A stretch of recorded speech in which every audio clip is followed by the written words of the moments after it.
Gentlemen, we're going to call this meeting to order. It is the Suwannee River Water Management District Governing Board meeting and public hearing. It's open to the public on the YouTube link. It is June 11th, 2024, and if we would all rise for our invocation and our pledge. Heavenly Father, we thank you for this day. Thank you for this beautiful weather here in North Florida. Father, we always thank you for your grace and your mercy. Father, we ask your guidance, your wisdom on this meeting today, Lord. I ask your blessings upon the staff and this board. Father, give us the guidance we need to make the proper decisions to serve and save water in this day. Father, we ask these things in Jesus' name. Amen. I pledge allegiance to the flag of the United States of America and to the republic which stands one nation under God, indivisible, with liberty and justice.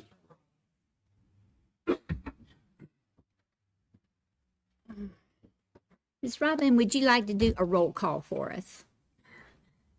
Chair Johns. Here. Mr. Keith. Here. Mr. Schwab. Here. Mr. Sessions.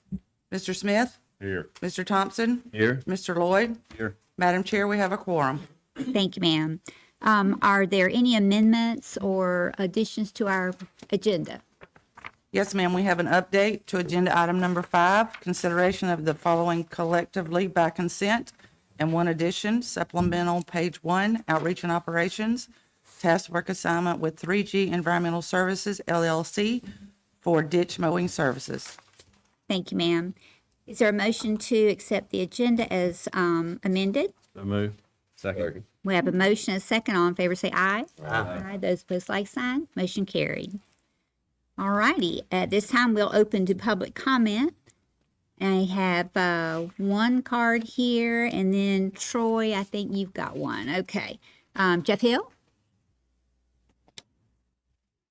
Thank you, and good morning, board members. Good morning. I am Jeffrey Hill, reside in Columbia County, Florida. I'm the person who was fined $100,000 by the district for replacing a rusted pipe. Taking property by extortion does not end well. Our federal appeal has been reinstated. The state appeal is pending. The petition for prohibition of a judge is pending. This board, approximately 12 years ago, resolved for the district to pay me for irrigation pipe crushed by your staff. I have not been paid anything. If you're really interested in public safety, government must pay for land taken from individuals. Thank you for your attention. Thank you, Jeff. And I'm going to give the copy that you gave me for to Robin for our records. All right. Troy, did you want to do the next one? Thank you. Chair, members of the board, good morning. We have a public comment submitted from Amy Morey of the Bradford Soil and Water Conservation District that they requested be read at today's board meeting. So I'll go through their initial request and then their actual comment that they'd like to make. So the BSWCD is requesting the following be read as public comments at the next 2024 Suwannee River Water Management District Governing Board meeting. These approved comments replace the draft statement previously read. As the responses at the time did not address the flooding concerns raised, the official version is now submitted. All right, here's the actual request or comment. The BSWCD is very concerned about SRWMD staff response to our request for SRWMD staff to attend a BSWCD meeting to discuss our concerns about SRWMD actions and property in Bradford County. The text of the BSWCD request and SRWMD staff response are included after the following comments. in which I can provide and have been put into public record. 8 of the highest crests recorded for the Alligator Creek water level gauge have been recorded after the completion of the Edwards Bottomlands project. This may indicate the Edwards Bottomlands project is causing significant reduction in flows in Alligator Creek, which could significantly impact flooding in Stark during and after significant rain events. Failure to address this issue puts area residents' lives and properties at unnecessary risks. The Camorris Trail Ridge South Mine on SRWMD property in Bradford County has reported an exceedance of permitted radium levels in its industrial wastewater discharges during April 2023 and a 194-195 gallon release of processed water onto SRWMD property and North Florida Land Trust property on January 31st, 2024. The radium content of the processed water discharge was not provided. The BSWCD is concerned about the potential contamination of the 2 properties with radium, a radioactive element. The January 31st, 2024 discharge also raises concerns about the containment berms that were to be constructed to contain mine contact stormwater. Could a significant rain event also cause a berm failure and the release of stormwater and processed water?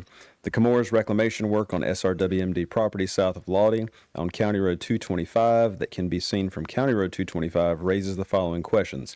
Do the elevated areas visible from CR 225 represent pre-mining elevations, and how much water is currently being pumped out of the site at the south end of the West Levee? And that completes their public comment. Okay, thank you very much. All right, did I miss anyone, or is there anyone else that would like to have a public comment? Okay, if there are none, we're going to close public comment and move on to our consent agenda. Everybody's had a chance to review our materials, and is there a motion on our consent agenda? Make the motion that we approve it, please. Second. We have a motion and a second to approve. All in favor say aye. Aye. Those opposed, like sign. Motion carried. All right, that moves us on to our hydrologic conditions report. Good morning, Madam Chair, members of the board. Good morning. I'd like to present the hydrologic conditions report for May 2024. Excuse me. I've got to start off with another flooding photo because this is kind of what we had to deal with this past month also, in addition to May. This was sent to me by Stephanie Armstrong. This is the Madison Blue Spring, the very flooded Madison Blue Spring with the Withlacoochee River. She snapped this photo on the 21st in the early afternoon, and the Panetta gauge on the Withlacoochee River read 70.1 feet, which put it in the action stage. This river actually didn't crest for a few more days. It crested on the 24th at 75.8 feet, so it went up almost 6 feet from that point, and it was in minor flood stage. But I think it's a good photo. Thank you, Stephanie, for sending this over, and it's a good way to start our hydro report for May 2024. Rainfall for May 2024, we had a district-wide average of 4.6 inches, which represents about 32% higher than that long-term average of 3.5 inches. Moving that window forward and including that average of that district-wide average of 4.6 inches, we increased our surplus from 6.5 inches at the end of April to 7.7 inches at the end of May. Looking at the map, that 4 to 5 inch range represents the average for the month, and we see a lot of the rain kind of fell in this right in this circle here. We see some of the average conditions down into Dixie County, Gilchrist County, Alachua County, Union County, up into Baker, Columbia, and Suwannee, but the majority of the rain kind of fell up in the northern and western parts of our district. Less than the average amounts, that 3 to 4 inch range in dark blue, and then the less than 3 inches in light blue. Actually, we're in the kind of southern part, Levy County, Alachua County, over in the eastern part of our district, Union County, Bradford County, and up into Baker. A little bit of Columbia and Suwannee. We did see some of those low areas in Taylor, kind of coastal Taylor, and Dixie as well. Higher than average amounts, 5 to 6 inches in orange and 6 to 7 inches in red. Once again, those were kind of in this circle right here was kind of where most of the rainfall fell this month. And then we did have some areas of more than 7 inches of rainfall at Jefferson County, Taylor County, big areas of that. Some up into Madison, little corner up into Hamilton County, the corner of Lafayette, and then Taylor County, and then down into Dixie had one little area of more than 7 inches, and that's denoted by that color of pink. Rainfall, our major rainfall amount that we got this month, our biggest rainmaker, was on the 13th, which was a single day. I think every other month it's been a culmination of 2 or 3 days. But we got a district-wide average on this one day of 1.4 inches, which represents about 31% of our total. So out of that 4.6, we got 1.4 this day. That 1 to 1.5 inches in green represents the district-wide average. And then once again, we see lower amounts, so 1/2 inch to 1 inch in dark blue, and then less than 1/2 inch for this day in that lighter blue color. Still seeing that in the southern part of our district, even over into the east, up in the little portion of Baker County that's in our district as well. Higher than average amounts for this day, 1.5 to 2 inches in orange. And we did see some areas of more than 2 inches. Taylor County, Jefferson County, Madison County, right into Lafayette and Suwannee, a little corner of Hamilton, down into Taylor, South Taylor, and then a little striped here through Gilchrist, Columbia, and Union counties all saw more than 2 inches in that red color. So the National Weather Service changed their website, so I had to go and find a different graphic from another website. So I got this from what's known as the High Plains Regional Climate Center, and this is actually out of the University of Nebraska-Lincoln, same folks that give us our U.S. Drought Monitor. But this is still the NOAA Regional Climate Center as well. But this is our departure from normal precipitation from the 11th of May through the 9th of June. What we're seeing in our district are, we're seeing surpluses over in the western part where we're getting a lot more of that rainfall, so upwards of 2 inches of surplus in that green color. As we start to move east and south in our district, we're seeing more deficits, so that yellow color represents up to 2 inches of deficit. And then as we see in the southern part and the really eastern part of our district, we've got 2 to 4 inches of deficit in that orange color. That's stretching from, looks like South Columbia County through Bradford down to Alachua and into Levy County as well, are all seeing that 2 to 4 inch deficit currently from the past 30 days. Stream flow conditions for May 2024, as I showed in that first slide, were very high. Most of the rivers began the month in either the normal, the 25th to 75th percentile, or the above normal, the 75th to 90th percentiles, and ended the month in either the above normal or the high, the greater than 90th percentile. I did want to point out the Osceola at Lamont got a lot of rain over in that area, so it began and ended the month in the greater than 90th percentile with flow.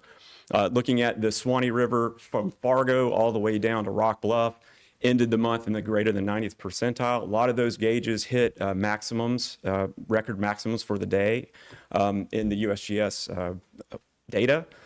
Reason being, I think our flood season kind of shifted a little bit this year, and so some of those records were broken. Even up into the Withlacoochee, Quitman, and Panetta, Alapahat, Statenville, Jennings, and even up into Alapaha all ended the month in the greater than 90th percentile. Looking over in the Santa Fe Basin, though, we've got normal ranges for New River, Worthington Springs, and Graham. Fort White was a little bit of an outlier. We saw it begin the month in the normal range, but end in the below normal, the 10th to 25th percentile. I think it was a few CFS lower than that normal range, given the USGS statistics. Upper Florida and aquifer levels, this is the end of April. I showed this at the previous board meeting, but I do want to compare this with what we saw this past month. Most of our most of our aquifer levels were trending upward, and we had above 90th percentile in the northern part of our district. And that's enveloped by the 75th to 90th percentile in the light blue color. We had normal ranges at the bottom of our district, the southern part of our district, from South Taylor down through Levy up to Suwannee and Columbia County. Even along the Suwannee River, we were seeing high river levels, high aquifer levels as well.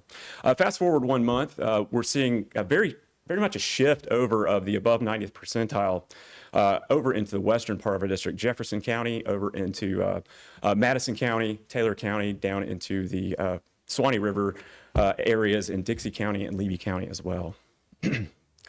That's enveloped by the 75th to 90th percentile as well. That's the light blue color. And then we had areas of normal ranges, 25th to 75th percentile down through Levy County, Alachua County, and up through Columbia County. We did have some areas of low aquifer levels, unfortunately, the 10th to 25th percentile. That was 2 wells down in Levy County, and that would make sense because we haven't gotten a whole lot of rainfall in that area in the past couple of months. They've been below average. I did want to point out this red area. It's an artifact of how this was created. I would not, we could just disregard that. That is not controlled by any wells that we monitor. But we do have, in fact, 2 wells down there that are at the 10th to 25th percentile. So that is something that we kind of need to take note of mentally. And this is U.S. Drought Monitor. This was released last Thursday, June 6th. I wanted to point out that there were no areas of our district in any sort of drought condition, including abnormally dry all the way up to exceptional drought. But as we move down south into the peninsular Florida, they are having some issues down there. We're seeing some abnormally dry on top of moderate drought on top of severe drought in that area. There is a big system that's coming through, and I'll get to that in a couple of slides, that's looking to drop quite a bit of rainfall in their area. I did want to mention, though, because we've had a couple months in a row with some of our southern counties without a whole lot of rainfall, with actually less than average rainfall, I'm looking for the next update that comes out this Thursday to actually have some more areas in our district denoted by dry, which would make sense. I did want to point out that the El Nino Southern Oscillation predictions have not come out for this month yet. Those actually come out the second Thursday of the month, so that'll be out this Thursday. But what we had last month is we're waiting to go into that transition period of El Nino Southern Oscillation neutral. I think we're probably going to be there now when they come out with these predictions on Thursday. But we do still have a 49% chance of La Nina from June through August and a 69% chance of moving into a La Nina from July through September. So we are going to go from that neutral condition right into a La Nina. It just depends on which month that we get into that. With that said, National Oceanic and Atmospheric Administration's seasonal outlook for June through August is looking to be above normal. Most of the eastern United States is seeing that as well. And then also above normal temperature probability. So it's going to be a little bit wetter and a little bit warmer, as we can attest right now. It's been very, very hot outside. But they're predicting above normal temperatures for June through August 2024. And as I promised the last board meeting, this is the 2024 Atlantic Hurricane Season Outlook. This was released a couple weeks ago, just after our last board meeting.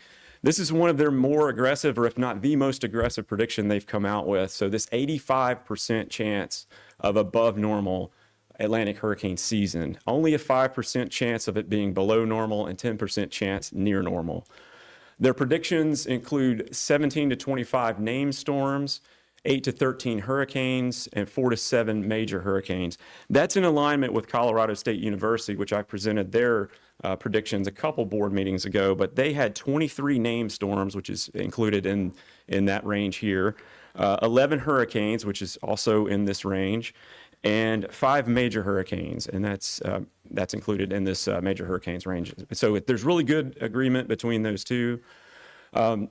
Two of the biggest reasons why this is, number one, it's the switch over to La Nina, because it removes a lot of that vertical wind shear that's detrimental to storm formations in the Atlantic. Number two is just the extreme temperatures that we've seen over in the Atlantic and also in the Gulf. It's hot out there, so those two things are kind of fuel for the fire when it comes to hurricane season. That doesn't necessarily mean all these are going to make landfall, but that does mean that we're going to have an active season at least. And the 7-day graphical tropical weather outlook, as I mentioned earlier, the rainfall that's going to fall in South Florida, they do have a spot as of this morning on there. It's about 20% chance of formation in the next 7 days. It's going to cross peninsular Florida, drop a bunch of rain. I don't look for it to form anything, at least while it's over Florida, but it is going to be a big, big soggy mess down south. I did see some of the predictions down near Fort Myers, upwards of 15 inches of rain. That's from today through Saturday. So that's going to be a lot of rain from them. I do look for us to get some of that rainfall up in our area, but it probably at most 1.5 inches, 2 inches. I don't look for us to get near what they're going to get down there in that area. And finally, our May 2024 summary, we had a rainfall amount of 4.6 inches, about 32% higher than that long-term average of 3.5 inches. We increased our surplus, as I mentioned, from 6.5 inches at the end of April to 7.7 inches at the end of May. District-wide upper Florida and aquifer levels, they fell slightly from the 83rd percentile at the end of April to 77th percentile at the end of May. We did have a decrease across our monitor wells of about 0.7 of a foot.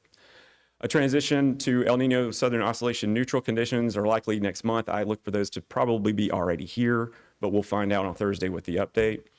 With a 49% chance of La Nina development from June through August and the 69% chance from July through September. So we're going to go into that La Nina climate pattern here pretty soon.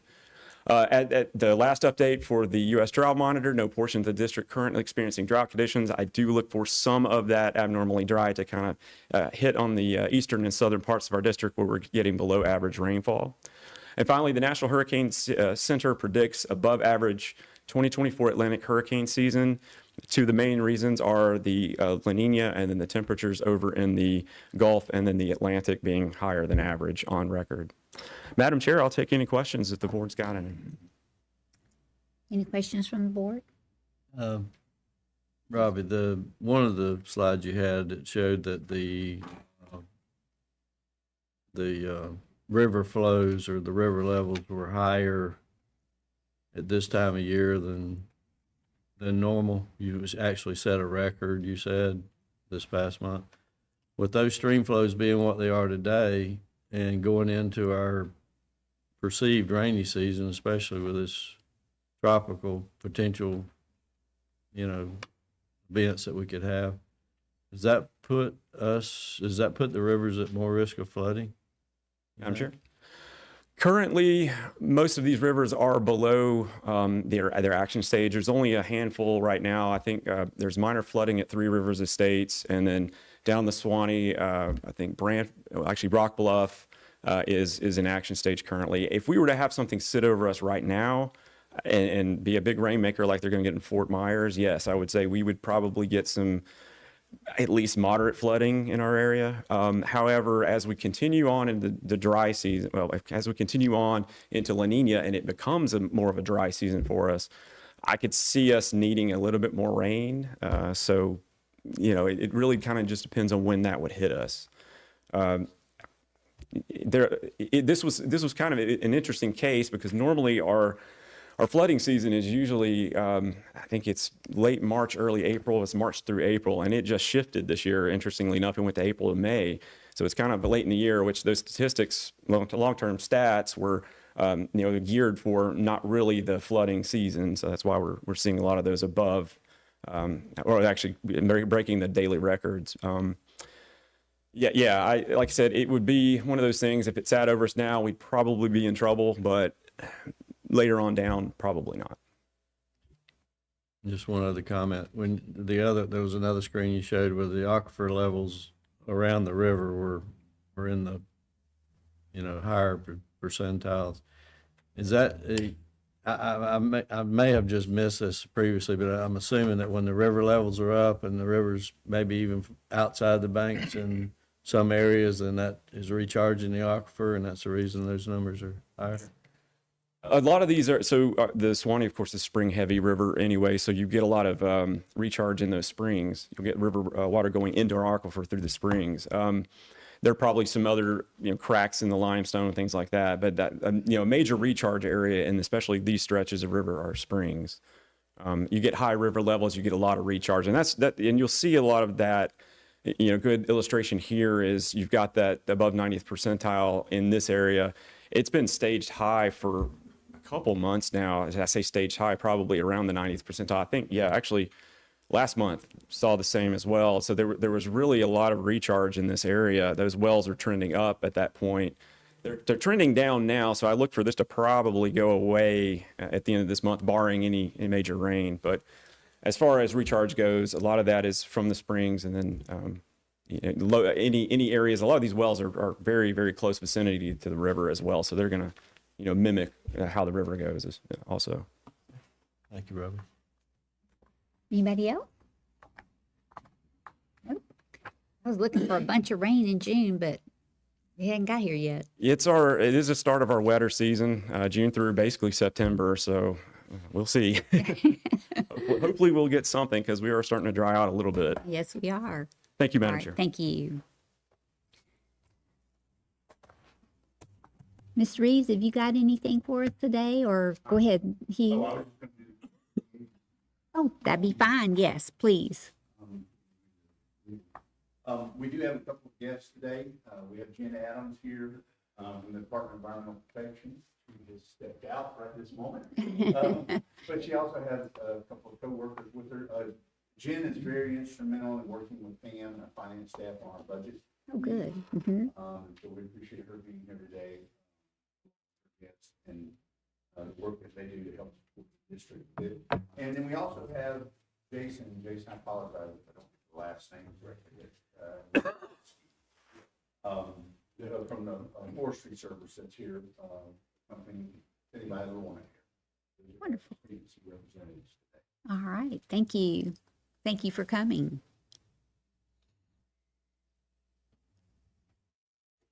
All right, Tom, your turn. I do not have anything unless there are questions.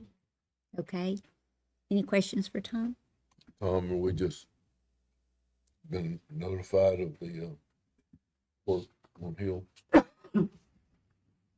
What I read is both parties have 14 days to respond. This, I was just, Mr. Hill just gave this to me at the beginning of the meeting, so I haven't had a chance to look at it or see what this is. But yes, I mean, that's what it says, is the 14 days have, that the parties have 14 days to refile motions. I don't know. You know, it seemed to me like if there's a timeline, we would have been notified. Well, unless it came out yesterday. I mean, remember, I'm not in that case. That's Mr. Willis and Mr. Hathaway. So if it came out yesterday, it would have gone through their process, and we'll probably get an email today or tomorrow. I don't see a date on here. No, it wasn't one. Mr. Tim? Good morning, Madam Chair, members of the board, and those in attendance. For business and community services, I'd ask that you would find items number 9 through 19 on this morning's agenda. The majority of our items were just approved earlier by way of consent. So we'll start this morning with item number 9, which is a facilities update. This will be given by our Chief of the Office of Administration, Mr. Ben Glass. And then I would ask our Division Director of Resource Management and Environmental Projects, Mr. Leroy Marshall, to step up and cover items number 17 through 19. Thank you. Morning, Madam Chair, members of the board. Just a quick update for you all this morning on our lab building. We did receive our building permit from the county on May 28th. So everything's proceeding on schedule. They're wrapping up demo out there now, and should begin construction in the next couple of weeks, putting it all back together. So we're also taking a look at our external facilities and prioritizing projects there. So be back to you with more information on that in the coming months. Sounds good. Any questions? One. Ben, when Steve was here, the urinals in the men's room worked. What has Ben been doing? Exactly. You took over a fairly new facility. Very new. And now we have a problem. We do. That particular issue, we've got the part ordered, but like many things, it did not come in on time. So we're working on it. Just making sure you was on top of it. Yes, sir. Thank you, sir. Do the best we can to have a fully functioning facility next meeting. A question. Did you ever get your deer head? Yeah, what? Your deer head? Did you ever get the deer head in Yeah. the men's I haven't. bathroom? What? No, there's no, what? I thought Yeah. originally, didn't he want a deer head in the men's bathroom? There's no decorations. There is no decoration. We could have All some right, there decorating. you in go, it, yeah. Ben. Okay, you need to check on very that good. one. I've got my marching order.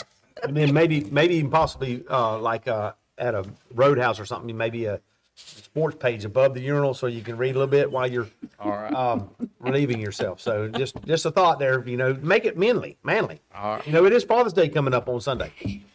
Sir, we'll work on that. Thank you. Man, most of us at the table here are fathers, except for Miss Virginia, of course. We'll do the best we can. Thank you, sir. Any other questions for Ben? I right now, I just want the toilet to flush. That's all. I understand that one. Oh, dear. Thank you, Ben.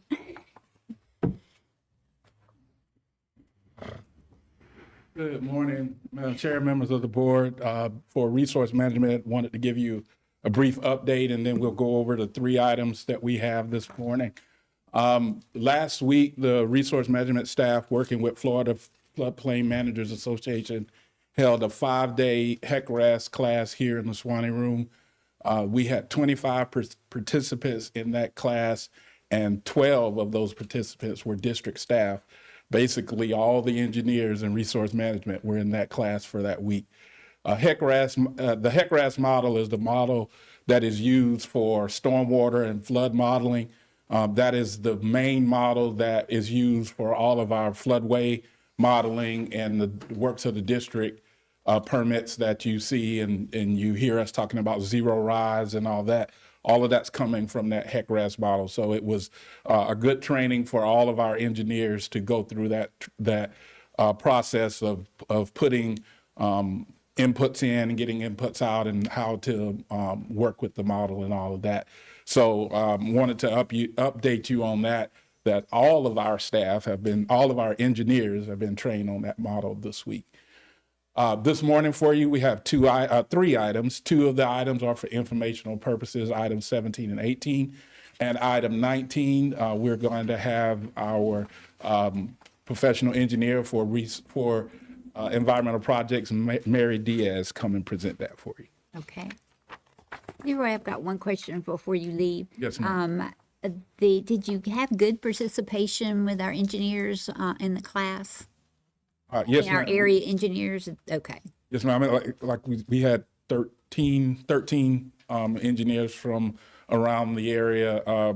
Some of the companies you guys have heard of have been here with us. It was good to see all of them in so that they heard the same thing we heard. So hopefully the submittals will be what we need them to be from this point forward. That's good. Sounds like you've got everybody on the same sheet of music, and that helps. A good number of them. Yeah. Okay. All Anything right. else? Any other questions for Leroy? All right. Thank you.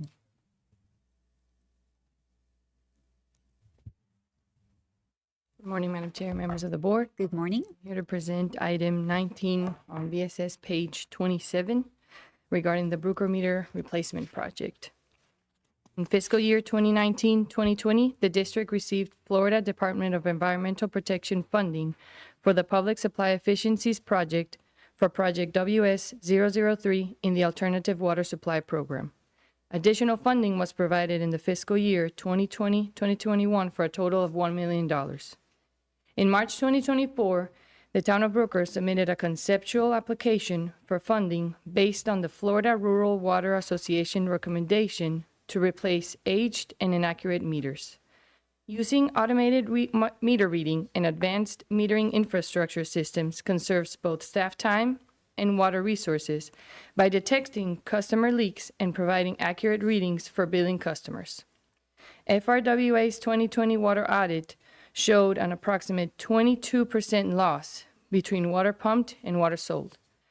About half is unaccounted for, so this meter replacement project should contribute to reduce that unaccounted water loss. The town of Brooker is located in the North Florida Regional Water Supply Planning Area in the Upper Santa Fe River Basin. Staff reviewed the proposal and recommended the project to be funded in the AWS Public Supply Efficiency Project, with the remaining balance of funding from the Regional Initiative Valuing Environmental Resources, or our RIVER program. Specifically, $126,204.08 from Public Supply Efficiencies Project and $79,040.71 from RIVER program. The town of Brooker will provide an estimated match of $10,800 for in-kind services. This staff recommendation is consistent with the DEP guidance on AWS funding. So the recommendation is authorize the executive director to enter into contract with the town of Brooker for the water meter replacement project for an amount not to exceed $205,244.79. I'll take any questions. Any questions? Yeah. Yes, sir. Does this bring the project to an end? Madam Chair, Yes. the Brooker water meter project, this will replace 240 of their meters, which are, to my understanding, all of their meters.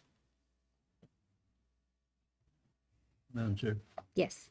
is there any way to determine, or has it been determined, that the water loss of 22% is from the main, from the meter forward, meaning it's inaccuracy as far as what the meters are reading? Or is it possible that we still have leakage back upstream somewhere? Madam Chair? So approximately 5% of that 22% is a counted loss, and it's attributed to authorized uses like firefighting and tank draining. approximately 4% is accounted loss, and it was attributed to identified leaks, and then 13% was unaccounted for. So the water meters would be part of that 13%, but not the whole 13%. That was a good question. So some of the loss could have been back upstream on the main and some of the valving, or they just aren't sure. Does the replacement of the 240 meters then, does it anticipate taking care of the whole 22%? No, ma'am, Okay. not the 22%. So there is about 13% of unaccounted, and these meters are from the 60s. So, and the recommendation is to replace them every 20 years. And so they should account for a big loss. But it will be part of the 13% of unaccounted for water loss. Okay. The unaccounted part, my limited knowledge on this, I know at our church, we have some old systems. They're able to tell that it's on our end and unusual water usage by date and time, it's all computerized. And we're gonna notice that we have a leak. You're using X amount of gallons, and it works well with the new meter. And that's the unaccounted part. So it helps. I make that motion to approve. We have a motion. Is there a second? Second. We have a motion and a second. All in favor say aye. Aye. Aye. Those opposed, like sign. Motion carried. Thank you, Madam Thank Chair. you. Thank you, Tim.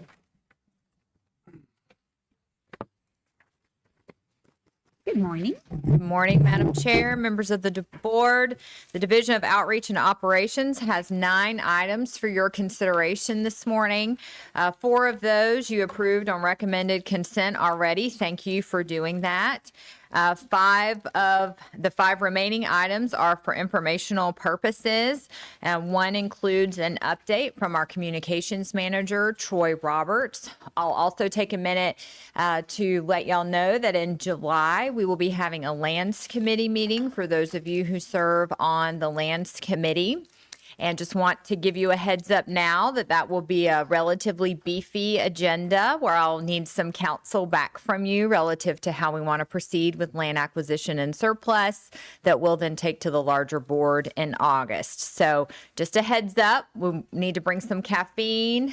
We might need to do some stretches in the middle of that meeting to stay on task, but that will be an important meeting where we'll be seeking your counsel and your guidance relative to the future of that program. So wanted to give you a chance to be ruminating on those projects ahead of time when the agenda comes out. With that, I'll welcome Troy to the stand for a communications update. Thank you.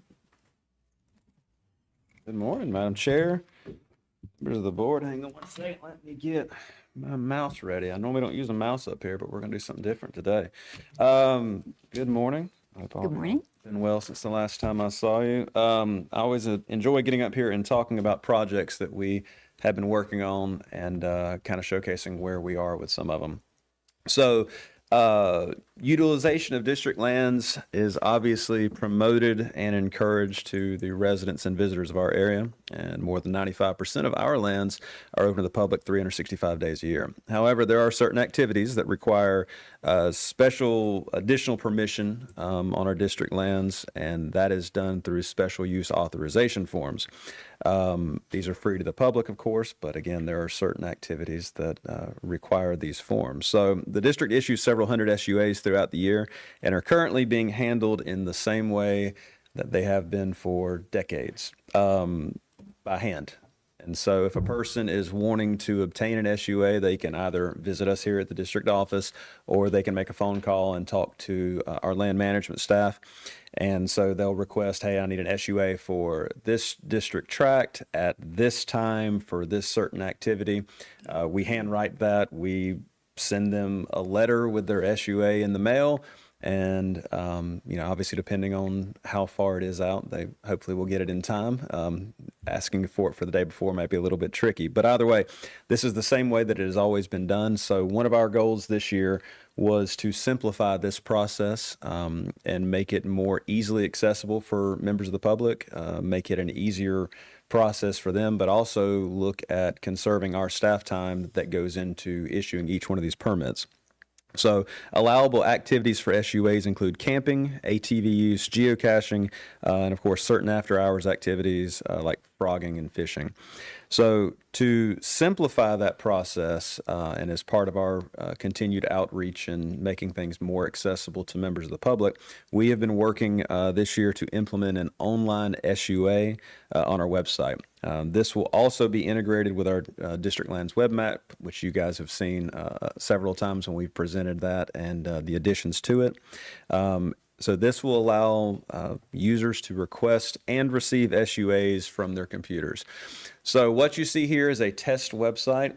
This is not the completed one, and there's only a few things here, but thankfully we have something that can kind of showcase how it's going to work. So users can go to this website, they can search for a specific tract, they can scroll down and see the tracks here. So you'll see the ones that we have on this page here.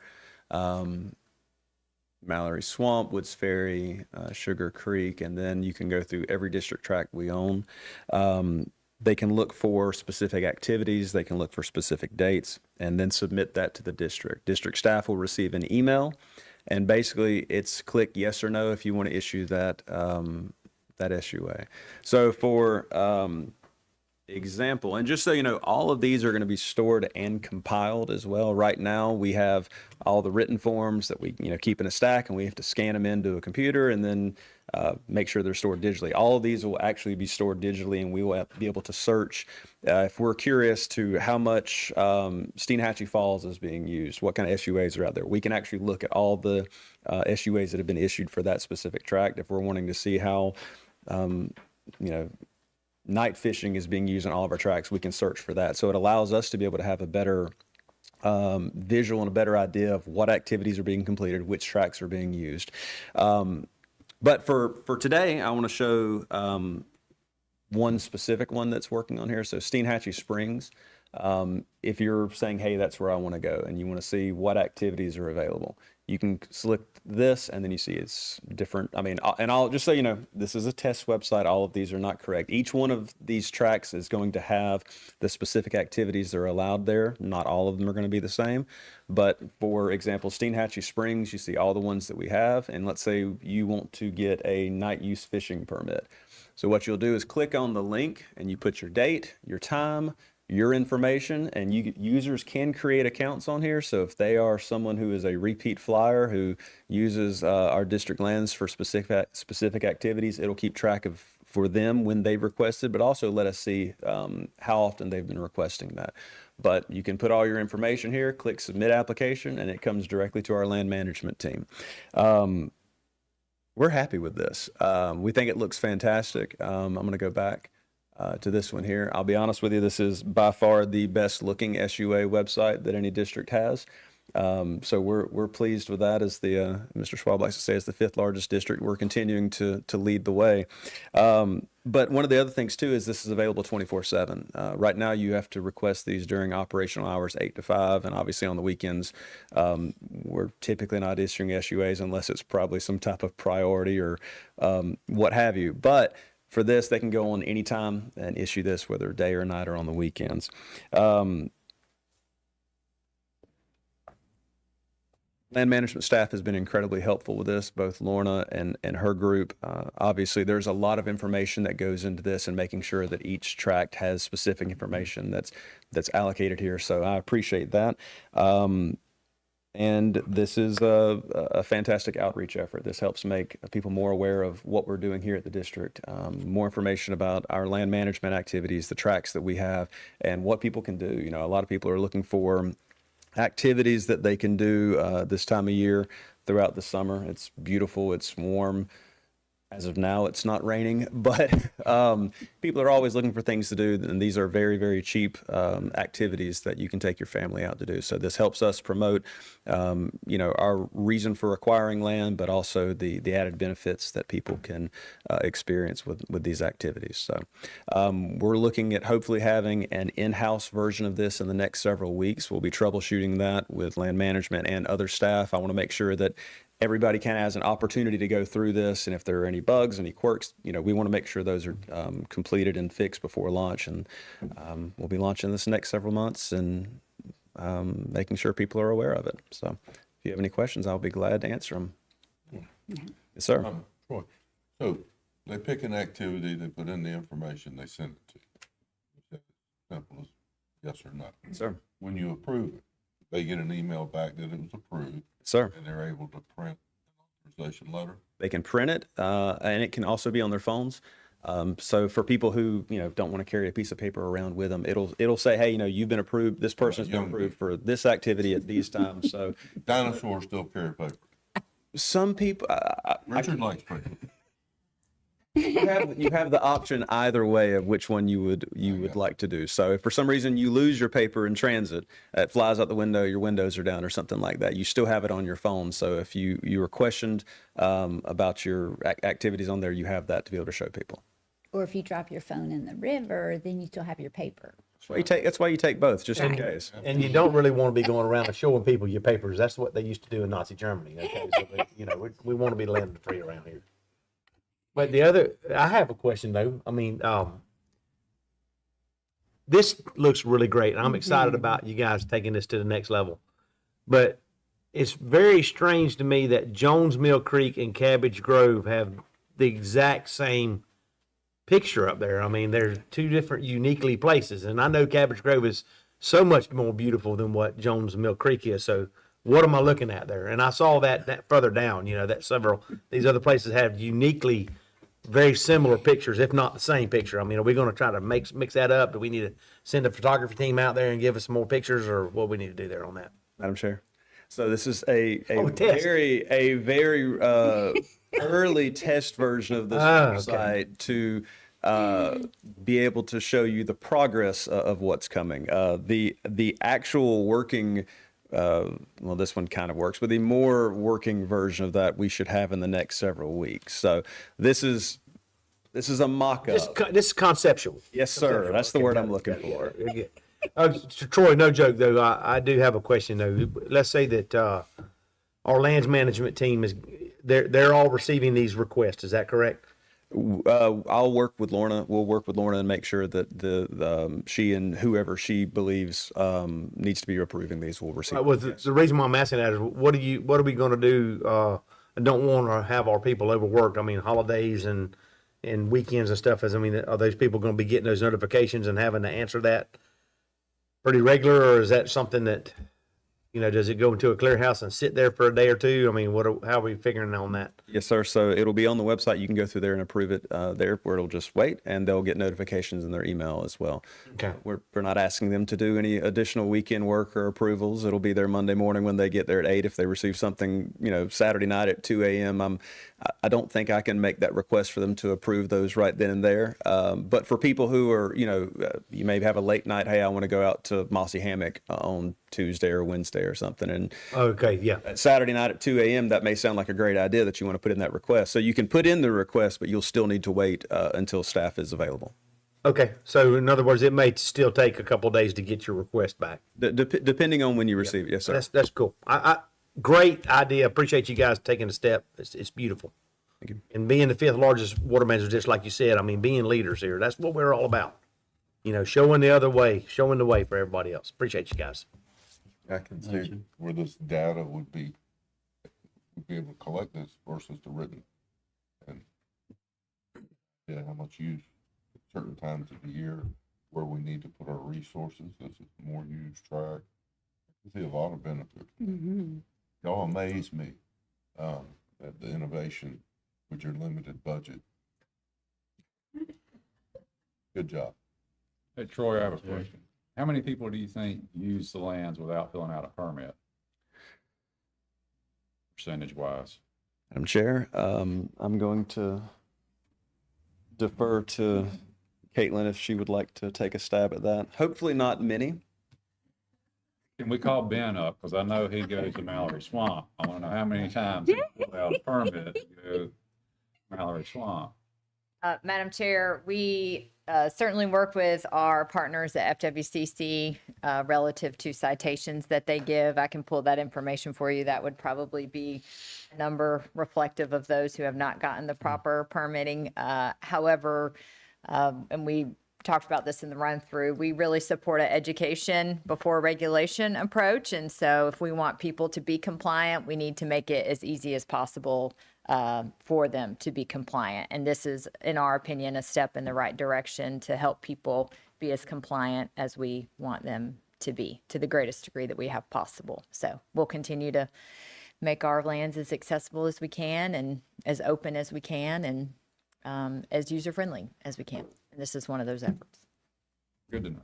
I think this is also one of those things that there may be people out there who are not aware that they need SUAs for certain activities, and this will give us an additional opportunity to put that message out there. I was one of those people. Did you get cited? No. Didn't realize needed to get a permit to do some of those things.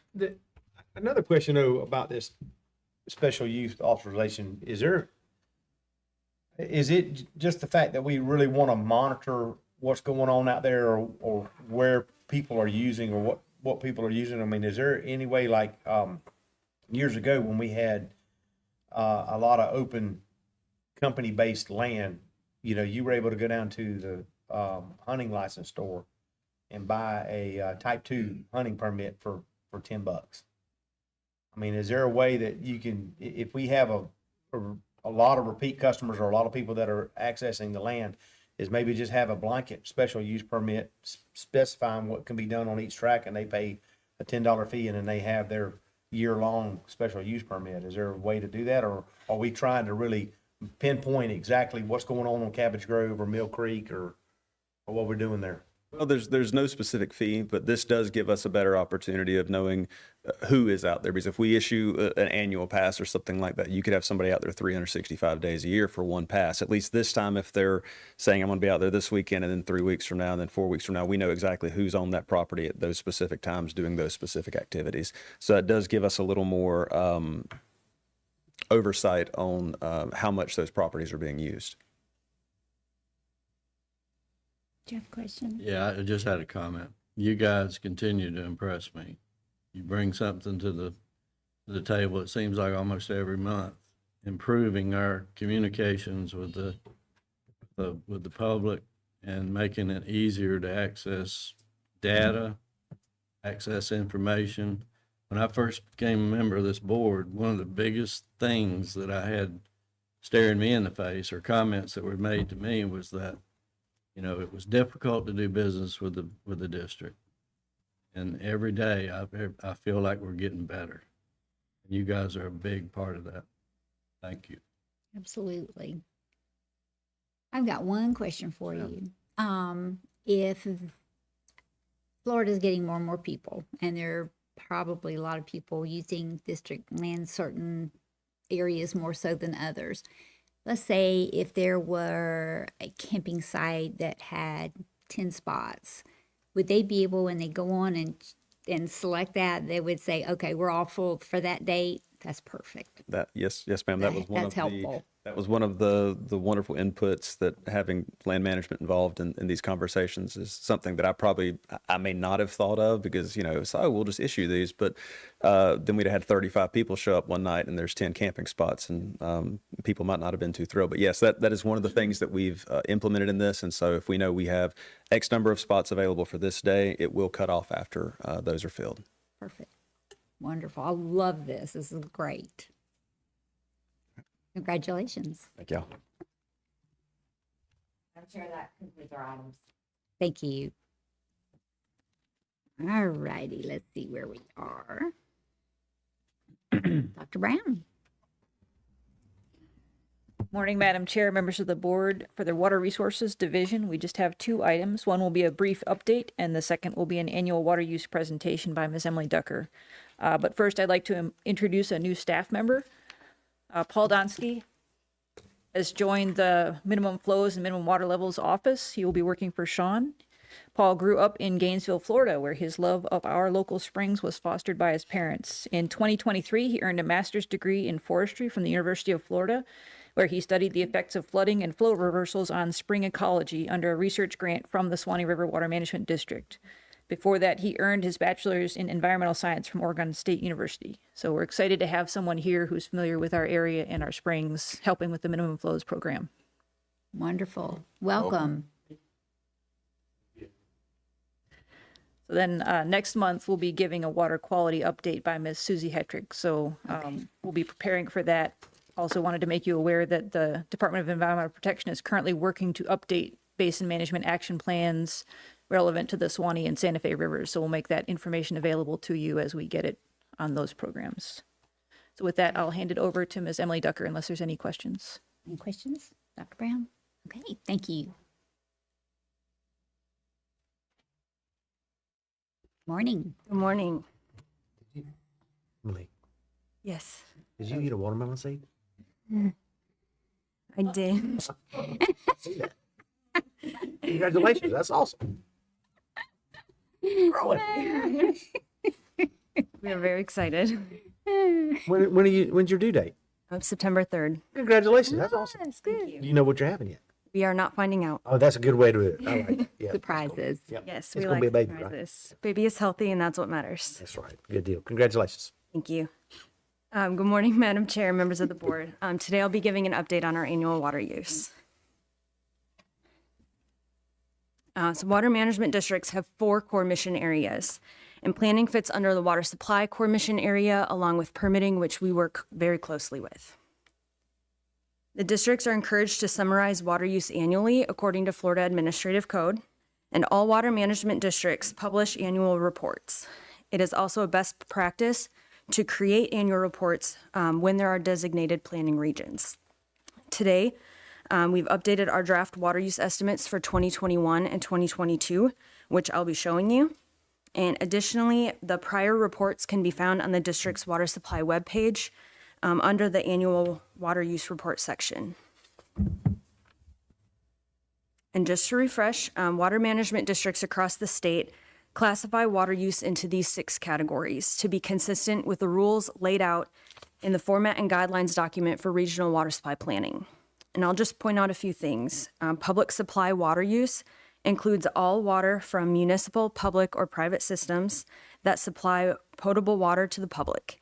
So this would include any water use associated with residential irrigation wells. The domestic self-supply water use includes anyone that has their own private well. And the landscape recreation category includes any permitted wells where the source is specific to landscape recreation, such as a golf course or a park. The district uses population estimates published by the Bureau of Economic and Business Research to estimate countywide population and institutional population, which is the number of people living in prisons or correctional facilities. We also contracted with GIS Associates to build a small area population model, which helped us better estimate where people are living, so inside a public service area versus outside of a public service area, as well as help us better account for the population shared with adjacent water management districts. Water use data for most permittees is reported to the district or obtained from DEP's monthly operating reports. If a permit does not have a reporting requirement, we estimate the use at its permitted allocation. For agriculture, we use the Florida statewide agricultural irrigation demand base year average water use estimates, which are produced by the Balmoral Group annually. We also had some refinements to the population data as compared to prior reports, so there are some very minor differences in the data. These refinements were due to having better estimates of population between the served and the non-served populations. The served population is the residential population that receives their water use from a public or private utility. We send out public supplied data requests to our utilities each year, asking for information regarding residential connections and water use to help us more accurately estimate the population and residential per capitas. If the data is not reported, we refer to permit information, estimate based on Bieber growth rates, or we use data from the small area population model. We then use the residential connections and multiply it by the average single-family parcel population for parcels that fall within the public supply service area.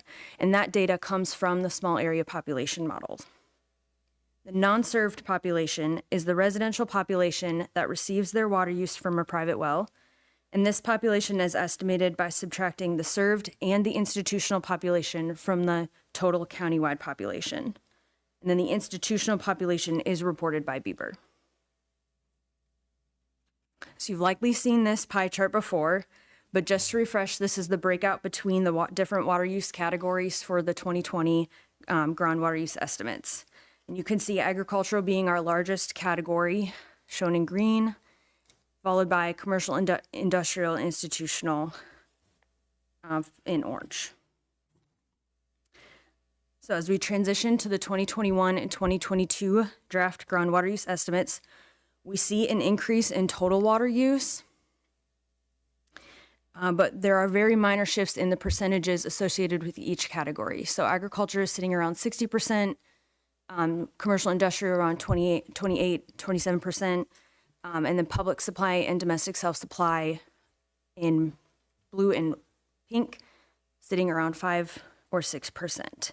And that's unlike most other, actually all other water management districts where public supply is the majority of their use. And you can see that in these pie charts here. So St. John's, 56% public supply, Southwest Florida, 54%, Northwest, 51%, and then South Florida is this 42.7%.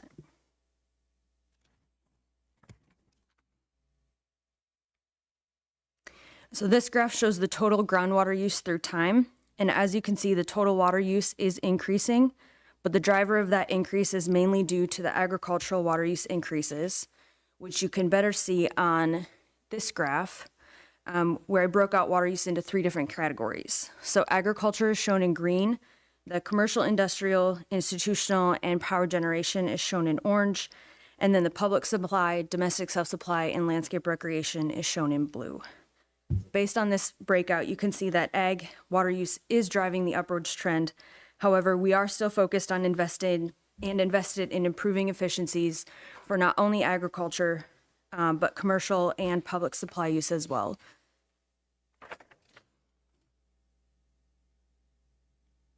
So I'll just orient yourself to this graph a little bit. So the population is shown in orange with the axis on the right. And then the water use is the blue line, and that's public supply and DSS water use with the axis on the left.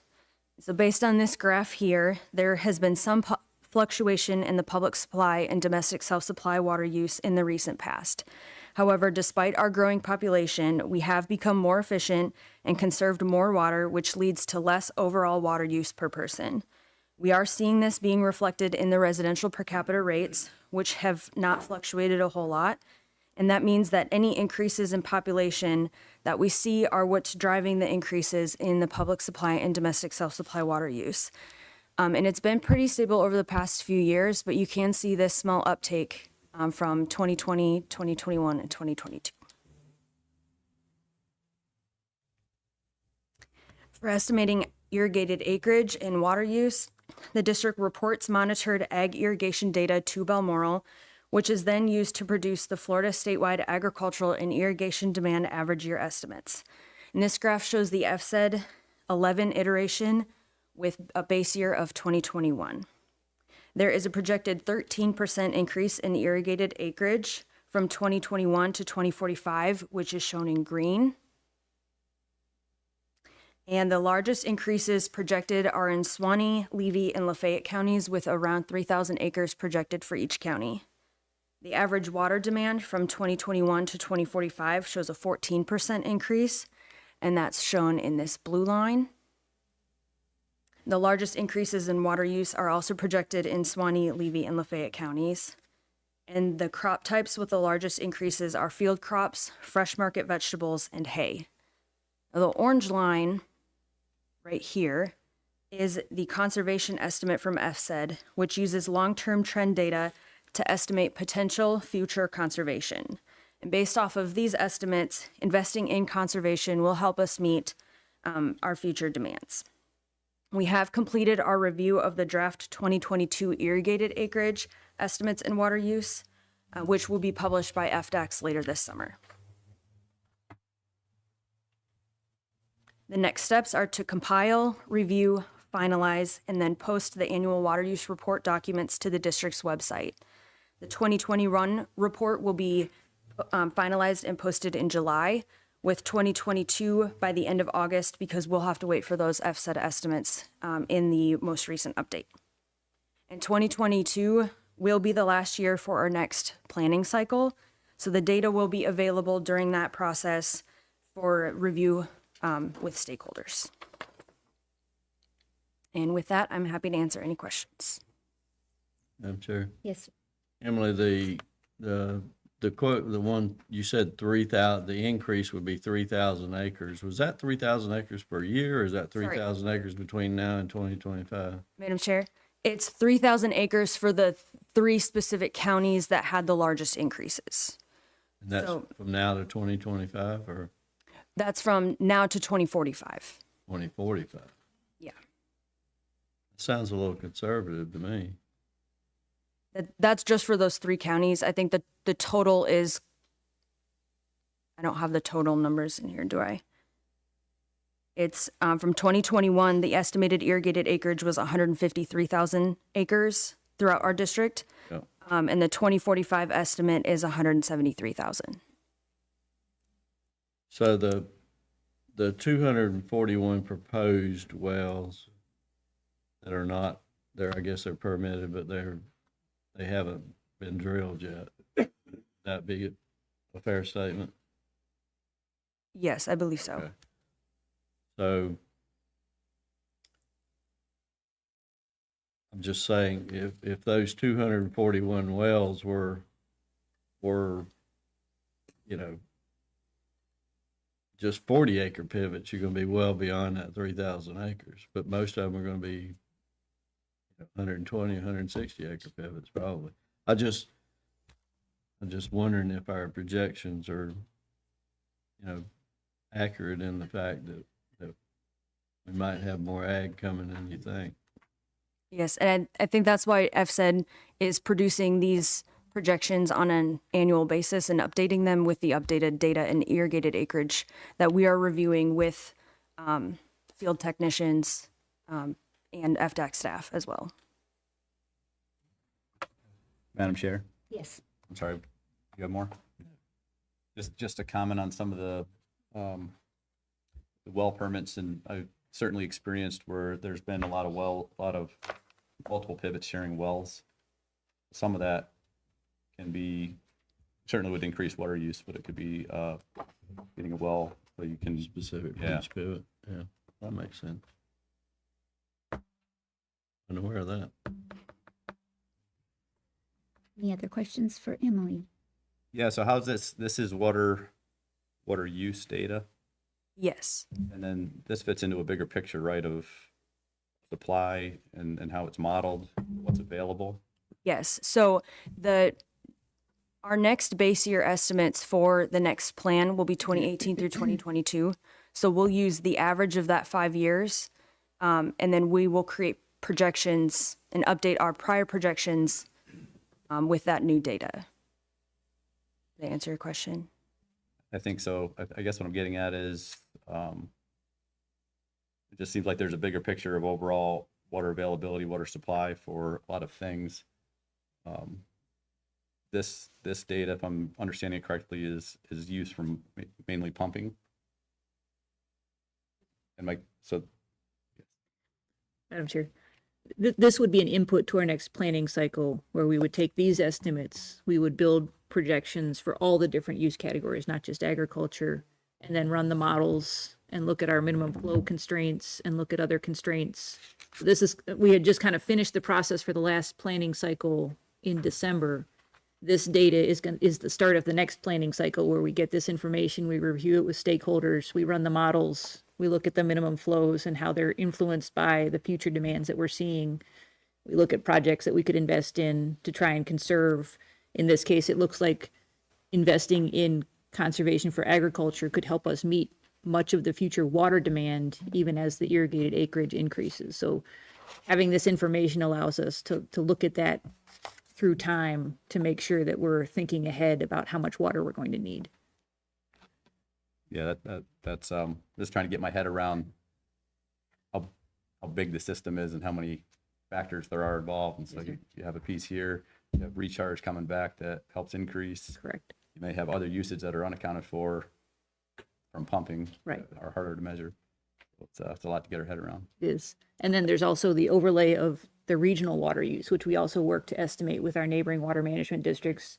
And we pull information in from out of state to try and understand how the regional use plus our local use impacts our local water bodies. It's very good. Madam Chair, this may be a question that's not in, you may not be prepared for it, but Dr. Brown may be. All of the cost shares that we've done up to this point with ag, with the pivot retrofits and so forth, what is the percentage of the total pivot systems that are out there? What percentage have we been able to improve or get updated to this point? So we don't have that percentage yet, but we have been looking at that data to capture that percentage to figure out what it is. I did throw in a bonus slide for you because I know you like bonus slides. This was the progress since 2017 map that we had in the North Florida Regional Water Supply Plan. All of those little green dots are the agricultural conservation that we've had throughout our district and funded through cost share. When we pulled this data, we only pulled it for the North Florida region, but we do have the data to be able to answer that question. So we can get that data back. Be curious when you come up with it. Madam Chair, if I could add too, can you go back to this previous slide that you had? I think one of the takeaways on this, Mr. Thompson, and get the point that you're talking about, did I understand it correctly? That the slope of that blue line would have been steeper had we not been assisting in technology. The positive for me is looking at the orange line, rather than where, out in 2045, rather than where that blue line is at, we're looking at where the orange line is, based upon continued implementation of conservation practices and new technology. Coming in and being able to work that. So to me, it speaks very favorably to the programs that we have here at the district, and working with our partners, the Department of Environmental Protection, also the Department of Agriculture, to continue to help ag be sustainable with efficient practices out there and now and going into the future. That's very encouraging. Emily, would you go back to the slide has all the little pie charts and the other districts? Okay, so our use in ag is increasing. Is it decreasing everywhere else?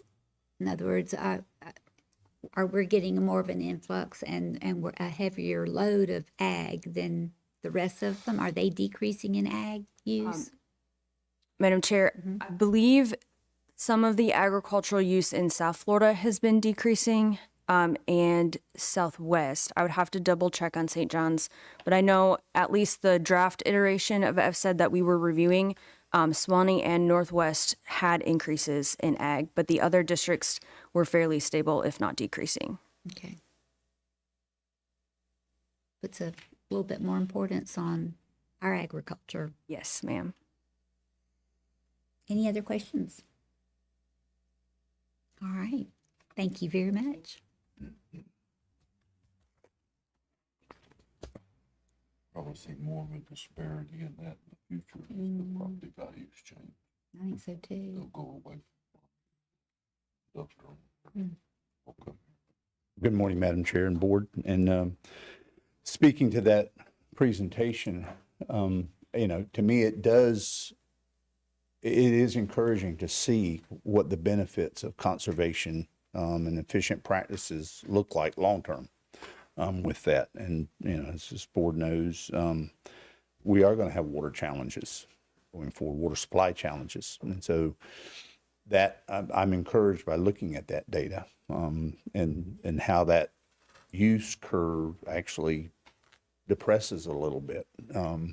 So getting agriculture to implement those practices, I think, is going to be key to resolving our water supply plan in this district. Let me begin by wishing all of the board members, except Ms. Johns, an early happy Father's Day. And I hope you all are able to enjoy that with your families going forward. And I want to commend Mary Diaz in her presentation. This is, I think some of you will recognize Mary with her involvement with Leroy relative to our FEMA outreach efforts. But Mary hasn't presented, I don't recall if this is your first presentation, so it is her first presentation to the board.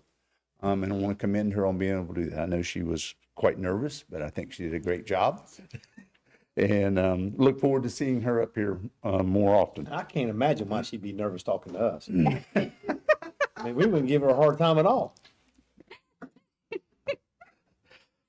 Well, I can see it all over. I mean, you could read it. I just didn't even want to go there. You know? You did a great job, Mary. We appreciate you did a great that. job. Yep, she did. And Robbie and us are going to continue to keep an eye on the weather. You know, looking at the water temperatures, what's coming up within the Gulf and the Atlantic. It's building up to be a very active season. Hopefully we won't have a repeat of last year's storm that came through the area, but we'll be monitoring that and keep you all informed as we become aware of situations arising with that.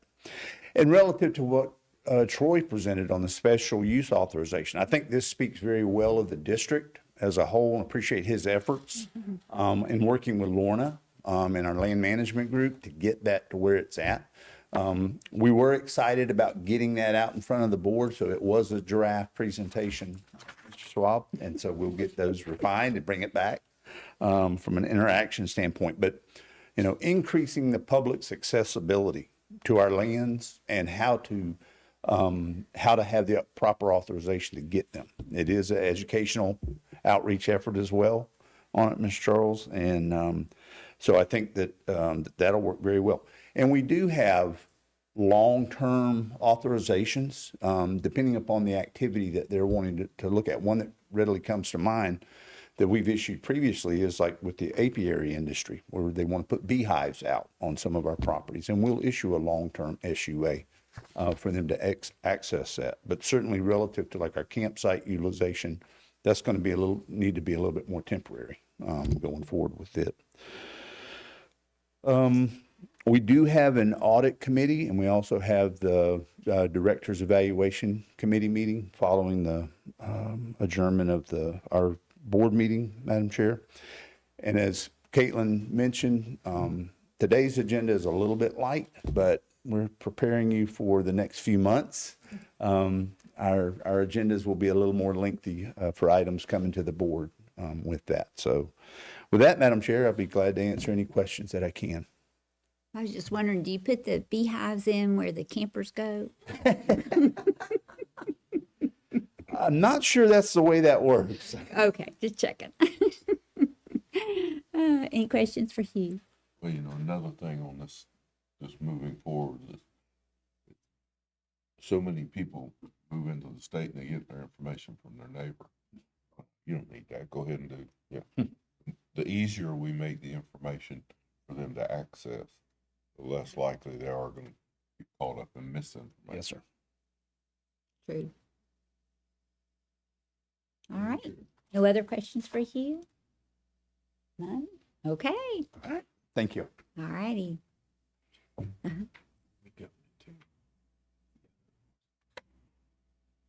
Maybe. All right, let's see here. Then I guess we need to have a motion to adjourn. Motion to adjourn and a second. All in favor say aye. Aye. Those opposed, like sign. Motion carried. All right, we are going to take a break, and then when we come back, we're going to go ahead and move into the let's see, evaluation, and then we're going to come back and do the audit section. All right, so we will be back here in 10:30, or is that too long? Perfect, 10:30, good. Management District Executive Director Evaluation Committee meeting. It is June 11th, 2024. We are open to the public on the YouTube link. And so at this time, we'll need a committee roll call. Here? Here. Here. Here. Thank you, ma'am. We'll open the floor to public comment. We don't have any cards. If there's anyone that would like to comment, now's the time. All right, there being no public comment, we'll close that opening and go into general discussion. And the first item is performance evaluation review of executive director. Would the committee members wish to, let's go down the row and talk about how awful he is doing his job and, you know, all those things. He never is available to us and all the things that we need to discuss. Madam Chair, Yeah. I'll start. Okay. I sat at my desk when I did this evaluation. I'm thinking probably ought to rotate the committee, because after 4 or 5 years, these questions are the same and my answers are similar. I'm trying to change the words to make it look like I did a fresh. But Hugh, I think your strong points are your people skills. You keep us well informed. Everything going on, which is what a director does. You believe in your board, you believe in your staff, and it shows in how you lead this organization. I feel fortunate to be a part, and under your leadership, I'm more than pleased. And like I said, I kind of run out of things to say after so many years, but I commend you. I think your heart's in the right place, and you do have a passion for this science. Thank you. All right, next. Yeah, I'll go. You know, I kind of concur with Ms. Charlie. I was on this committee last year, and I went back and looked at my evaluation from the previous year, and I said, wow, that was pretty good. I mean, what you going to say that you didn't say before? But I think you continue to improve, Hugh. I think you have the pulse of the district. I think you know what the needs and challenges are in the district and how to meet the objectives that the board is trying to achieve. I concur with Charlie that you maintain a professional staff, and I think you've empowered that staff to meet your objectives and to ultimately serve the district well. I feel like I'm always kept in a loop. You don't let us as a board hanging out there on an issue. If there's something coming up, you make it a point to reach out to each of us and apprise us of that, and I appreciate that. You know, likewise, if I ever have something, and fortunately I haven't had to do that, but maybe once, call you and make you aware of something that I feel is an issue, so you can be proactive about trying to resolve it. I think you also seem to, in my opinion, maximize our potential or abilities through empowering staff to get grants and get cooperating agencies to work with us, and again, trying to just meet or achieve the goals that we are trying to achieve here at the district. And you know, and finally, I'll just say that you continue to lead the district and achieve both our short and long-term initiatives as far as I'm concerned. And I'm not a, I'm always, I think everybody has room for improvement. I don't think any of us are perfect, but, you know, I would have to say that you're in the high 4s. You know, I graded you a 5 only because I agree with everything I said. But just keep in mind that there's always room for improvement, and strive to continue doing what you're doing, I should say. Yeah. Mr. Schwab, Is it my turn? it is your turn. Okay, I just want to say for the record, I was not the last one to turn in my form according to Robin. If I'd known Mr. Thompson, the ability to be able to copy and paste from last year's thing, I probably would have done that. I would have been a little bit more on time, Robin, with my form, just to let you know. If my wife hadn't hid my iPad from me for a couple of days, we were at the beach when I did this. So I just want to let y'all know that I would have done a little bit better job, Robin, so you could have published this fine. But I did give 5s like you did, Mr. Thompson. But I'm not saying that Hugh is perfect by any means.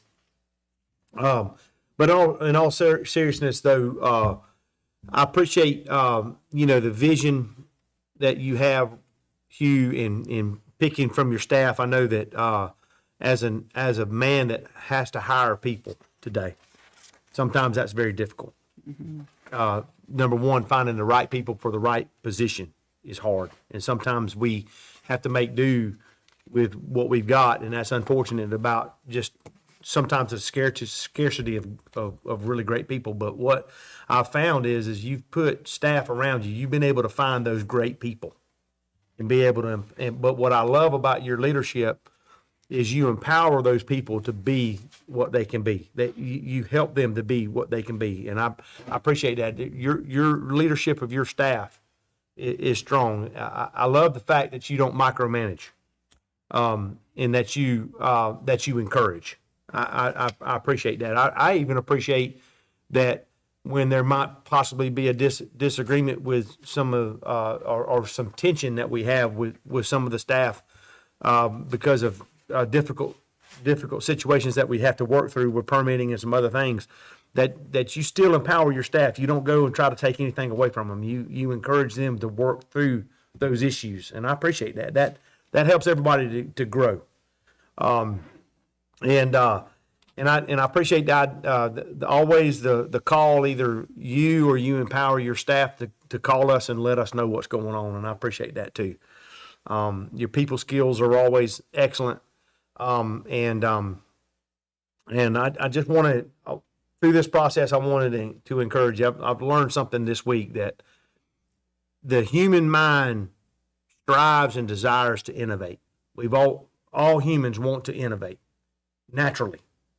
But the problem is we're so busy with our day-to-day lives and our work that we shut down that part of our mind. And a lot of times we just kind of go through the motions and flow through the day-to-day operations. And I learned, though, that through contemplation, innovation happens. And I want to encourage you to continue to, either through your personal quiet time or that time, to take that time to contemplate personalities, people, information that you have, to where we can continue to empower our staff to innovate. Because obviously, just like what Emily just presented to us, we've got issues that we're wrestling with every day that matter on the direction of what our quality of life in this area of the state is.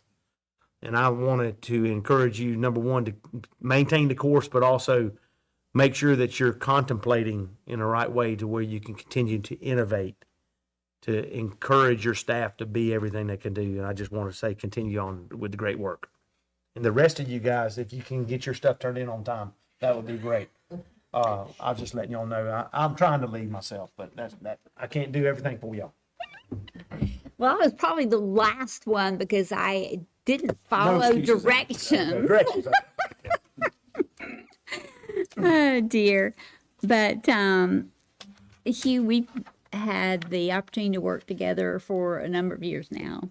And I have to say, with each passing year, that I feel more confident in your leadership and your management skills.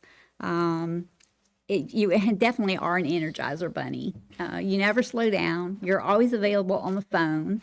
I know you're available to this board and you're available to staff. And even when you're supposed to be doing something on time off, you're always available. And I appreciate that.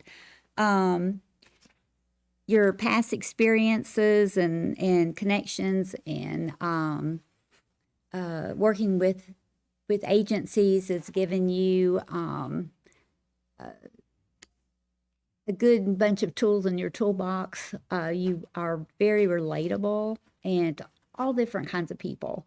And that's so important because, we get a cross-section of lots of people with lots of problems, and looking forward to the primary business of this board and of this district. And I think that you use your toolbox very well. You work well with our sister agencies, and you keep abreast of all the changing regulations and policies, and you keep the board abreast of them. You lead your staff with a very fair and clear expectations of their duties in serving the district. And you always seem to be able to get the right person in the right place. And that takes a skill set as well that you have. You support all of us. If something's coming up, we're on the phone letting us know about it. And so we're not really sidelined with something, gee, I didn't know about that. But, and we do appreciate that very much. It makes it so much easier when we're approached by our constituents in the district if we know what's going on before they ask. Let's see here. You're very reachable. You seem to be always a jump ahead, providing factual information and accounting of the district's business. I often hear from constituents, permit holders, applicants, engineers, activists, that they are giving me positive feedback on how you approach them and how you handle situations. Very important. You take your responsibilities seriously. Especially when it comes to looking out after the taxpayers' dollars. And I do appreciate that also. You lead your staff very well, and you're evaluating current and future opportunities to achieve the goals of the district. And I'm proud to work with you. And I hope to, work with you for a couple more years anyway. But you represent the district very professionally, and we appreciate that. You're a good captain of the ship. Any other comments? Okay, well, we have to, we need a motion to accept the evaluations as submitted by the committee. Is there a motion? To make that motion, Madam Chair. Is there a second?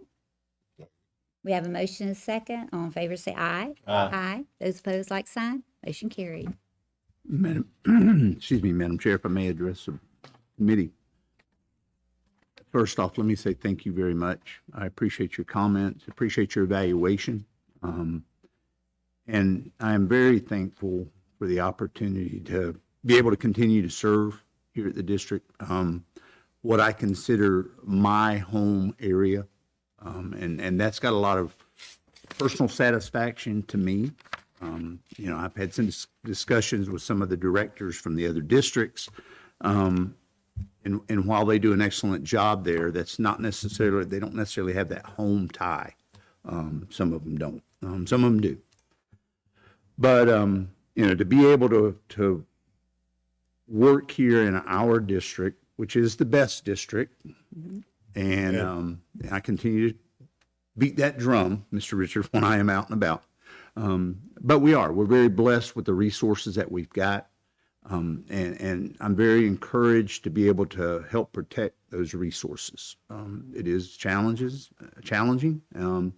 and is going to become more challenging into the future. But I appreciate the opportunity to work with that. And I appreciate the support from the board.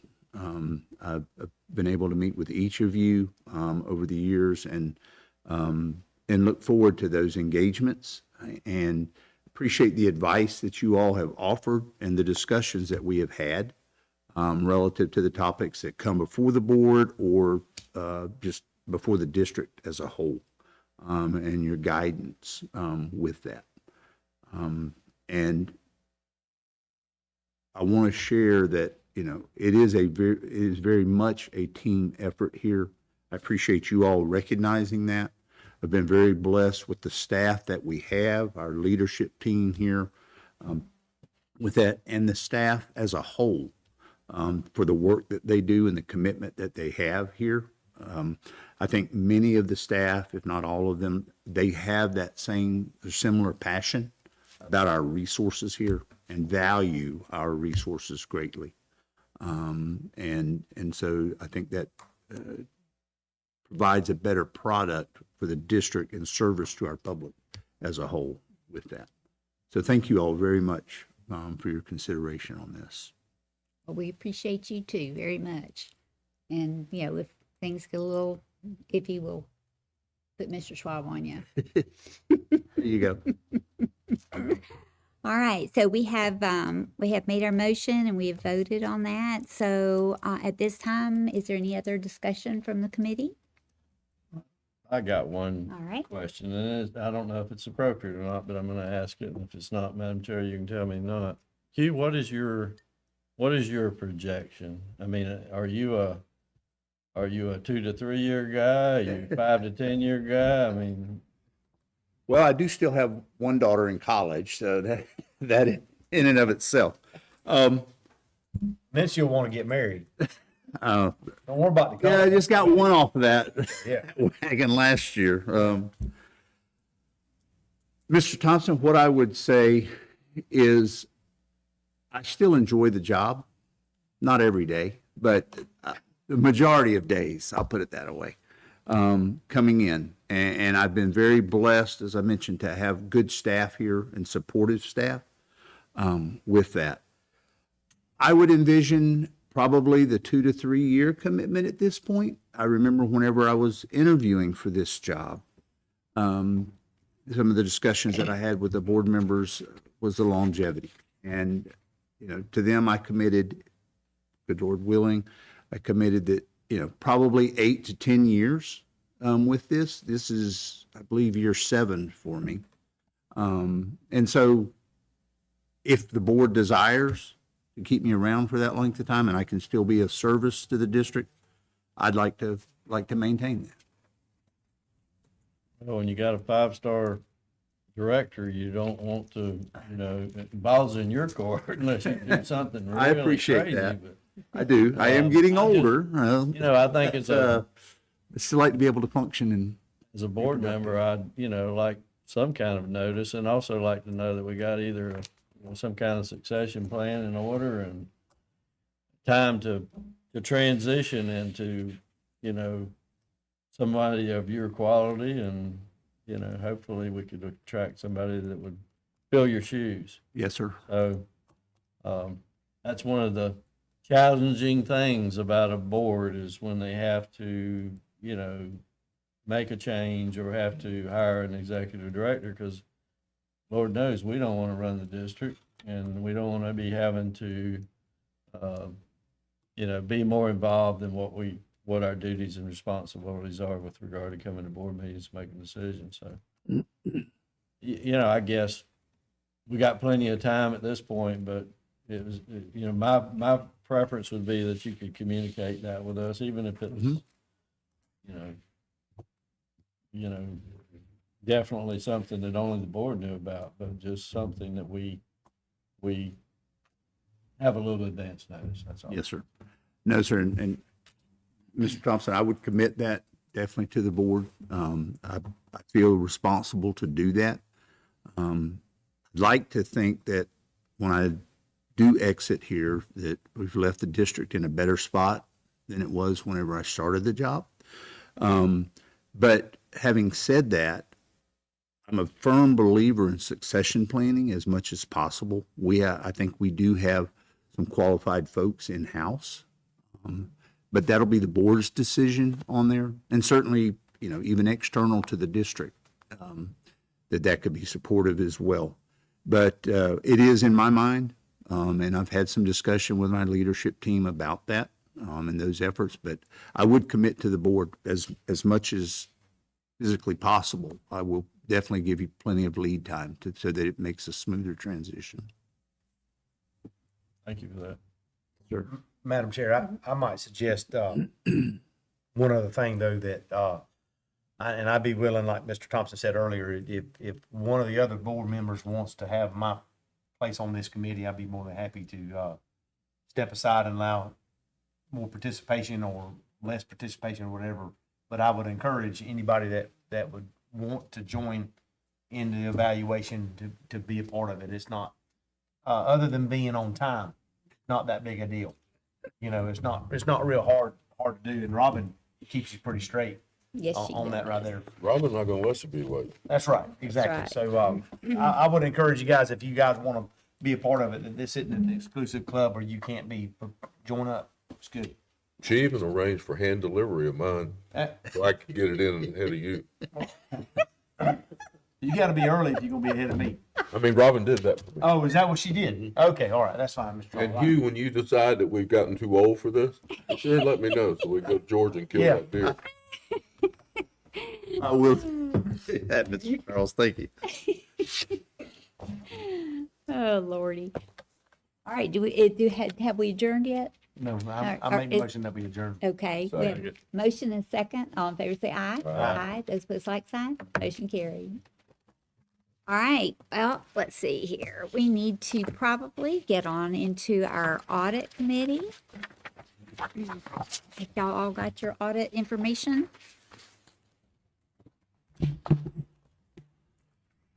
Madam Chair, I'm going to excuse myself.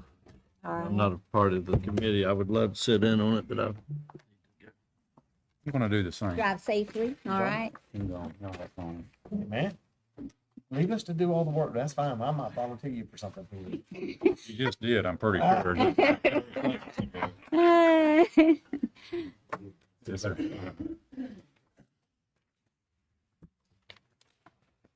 I'm a chair on that one too, audit. All righty. Where's my little thing? It's here somewhere. Here we go. Thank you, Mr. Key. All right, we will now call to order our Swanee River Water Management District Audit Committee meeting, and we are open to the public on YouTube link. It is June 11th, 2024, and if we could have a committee roll call, please. Ms. John? Here. Mr. Key? Here. Mr. Schwab? Here. Mr. Lloyd? Here. Mr. Sager? We have a four. Thank you, ma'am. At this time, we will open public comment for the audit committee. We have no public comment. We will close that section and move right on into our discussion items. And Ms. Pam, you have the floor. Good morning, Madam Chair and members of the committee. We do have 4 items for you today. The first 3 are the Inspector General audits. They have performed 3 different audits. Here to present those is John Ingram, a partner with Law Crona Monroe.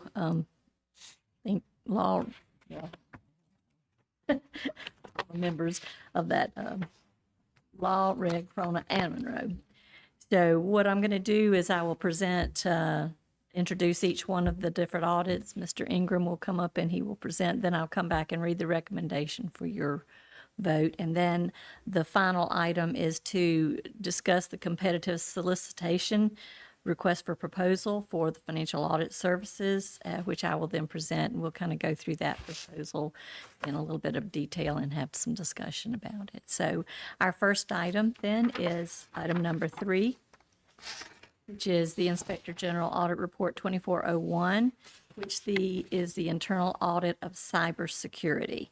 So Mr. Ingram, if you want to come present that one. Morning. Good Madam morning. Chair, members of the committee, nice to see you again.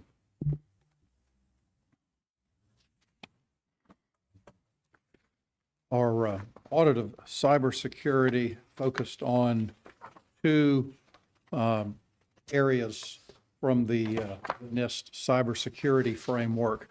That framework divides cybersecurity functions into 5 areas: identify, protect, detect, respond, and recover.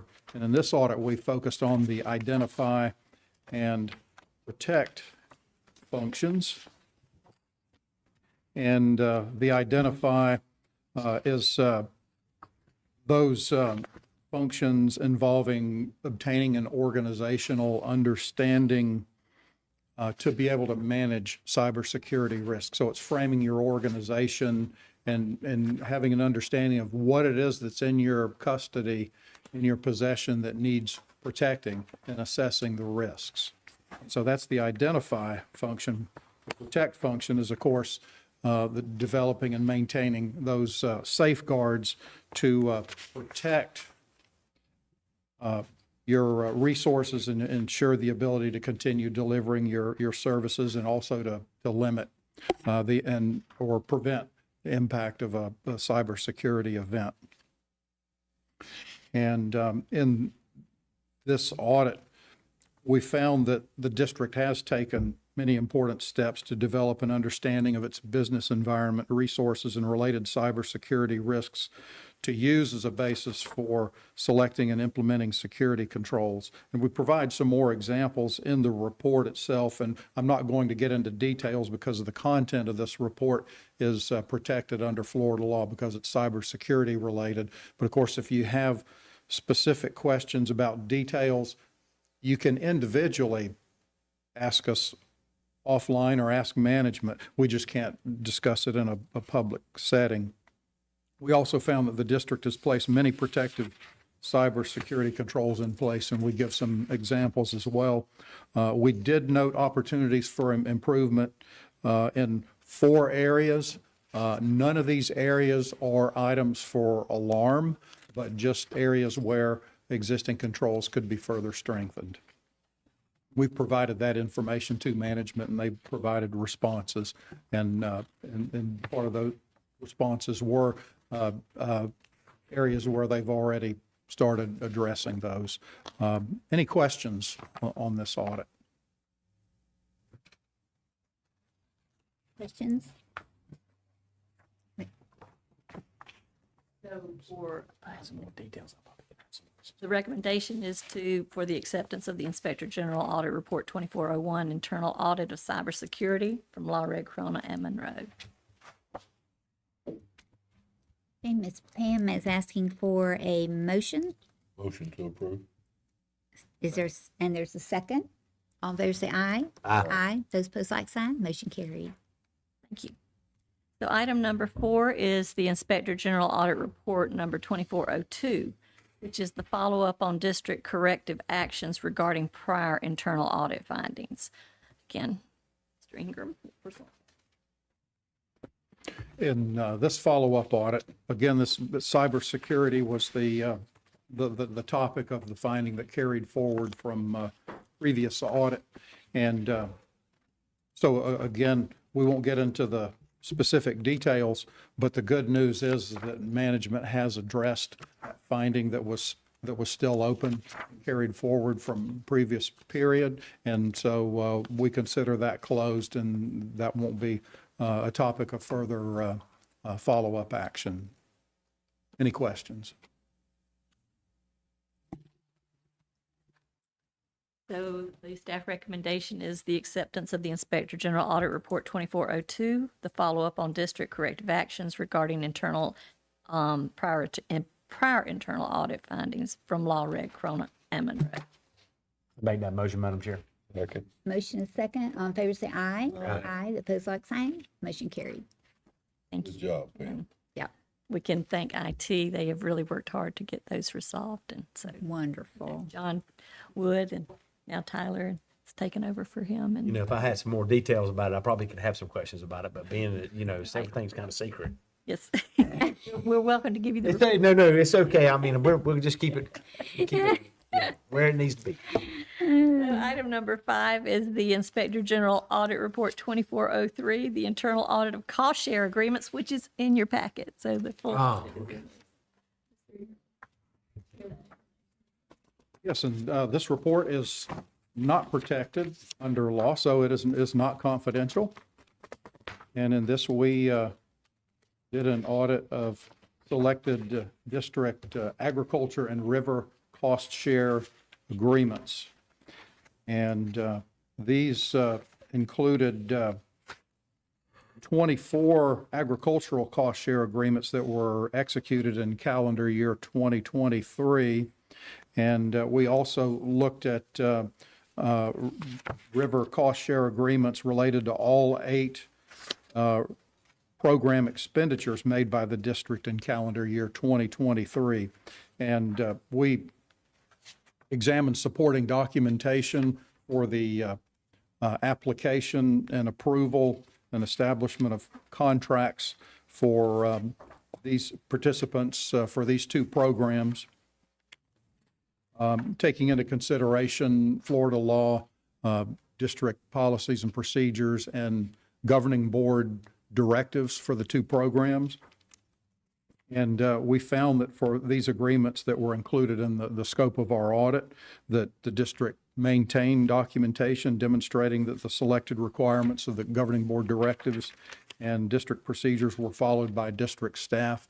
We did not have any observations or recommendations for management's attention. Any questions? Very good. It's good. That's very good. When you find when you do that right there, do you give us a discount because you didn't find anything? Is that protected Come information? back. That's protected information. Because, I mean, just like this month, our attorney didn't have a report. So I figured he gave us a pro bono stuff this month too. Thank you, Tom. Appreciate it, brother. Thank you, sir. Thank you. So the recommendation is for the staff's acceptance of the Inspector General Audit Report number 2403, the internal audit of cost share agreements from Law Reg Crona and Monroe. Motion to accept. A second. We have a motion and a second. All in favor, say aye. Aye. Aye. Those opposed, like sign. Motion carried. Thank you. So those are the 3 audits that the Inspector General have done this fiscal year. And when we come back in August, they'll present their annual report and their projected schedule for the next year. And we'll probably be asking you to renew their agreement for next. That's where the discount will come in? Yes, sir. There you go. We'll be looking for that. There's the discount. That's right. Okay, so our final item is the competitive solicitation for financial services. So it's item number 6 on the agenda. And what you may recall is that the Inspector General, Mr. Sam McCall, came and presented in April a workshop about the Florida statute 218.319 regarding the governing board's responsibility in selecting a qualified external auditor, an external firm to perform our financial and compliance audits. There are 2 requirements, is what he explained. The governing board must appoint an audit selection committee consisting of 3 members, with 1 board member as the chair. Well, we have accomplished that, and so that's done. We actually got it formally done through these last board meetings, so that was accomplished. And the other is that the committee shall have 3 main responsibilities. The one is to establish factors for evaluating an audit proposal and selecting a firm. Now, part of that, those factors, there are 2 different areas that we have to decide today. The first one is either a method 1, where compensation is not part of the factors, is not a factor, and it's not part of the evaluation. Or number 2, the method is the compensation is a factor used to evaluate proposals. On that method, you would choose the top base firms based on qualification as well as the fee. So that's something we will discuss today. Your second responsibility as a committee is that you must publicly announce the request for proposal and provide interested firms with the request for proposal. That's what I'm here today to present. And then third, to evaluate proposals, rank them, and recommend to the board in the order of preference. And so that will be part of what we're going to discuss too today. So I just want to note that as part of the statute, the district staff can assist the audit selection committee in the development, announcement, and distribution of the RFP. And we can also serve for you in an advisory capacity. And so in that advisory capacity, I am here to bring you the draft of the request for proposal for audit services and review it to discuss it. So you think you have a hard copy in front of you. So I do want to talk to you about Tyler, if you'll put the table of contents up.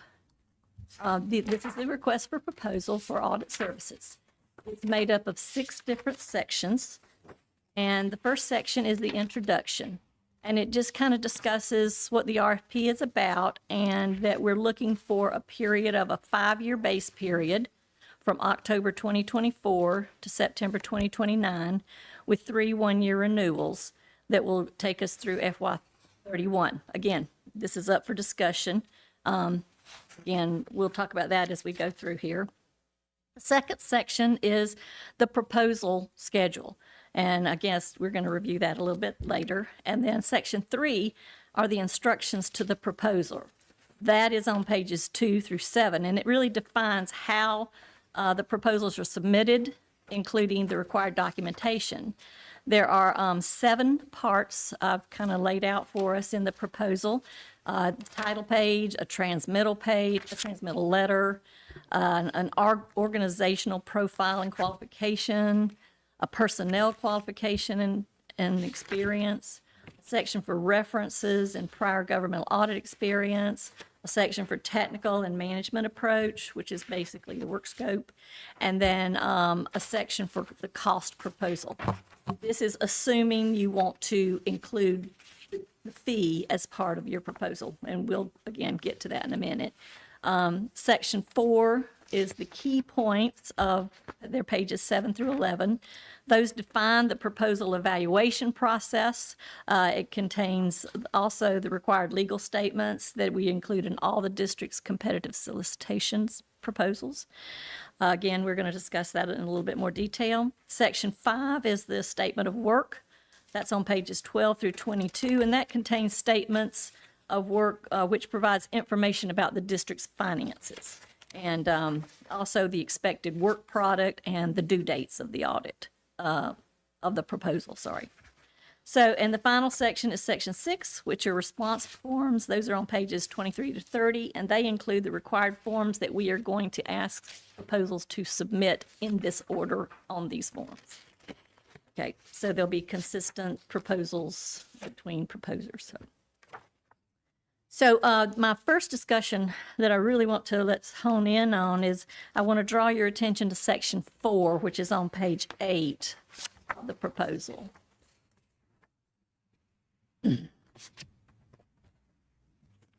So this defines the proposal evaluation process. It identifies 5 factors, which I have just arbitrarily assigned a weight of 20%. And these factors are based on the different parts of the proposal. So I did put in those 5 parts: the organizational qualification and experience, the personnel qualification and experience, the reference and prior government audit experience, technical management approach, which is the work scope and what they will be doing for us, and then the cost proposal. So I'd like to open the floor and have this discussion about weights and the scoring and the criteria that we have here, these factors, these 5 factors. The weight. Any questions or comments to get started?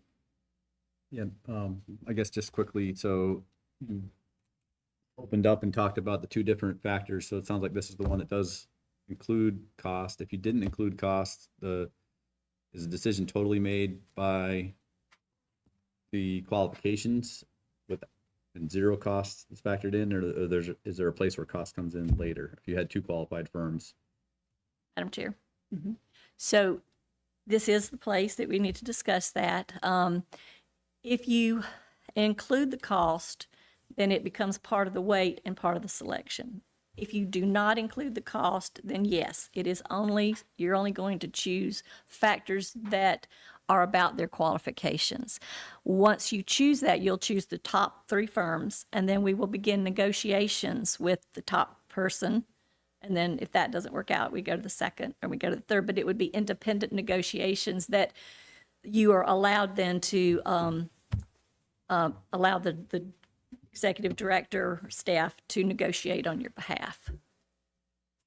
Those firms. Yes. The second option is the way you do competitive negotiations for engineering and architectural services and all that now.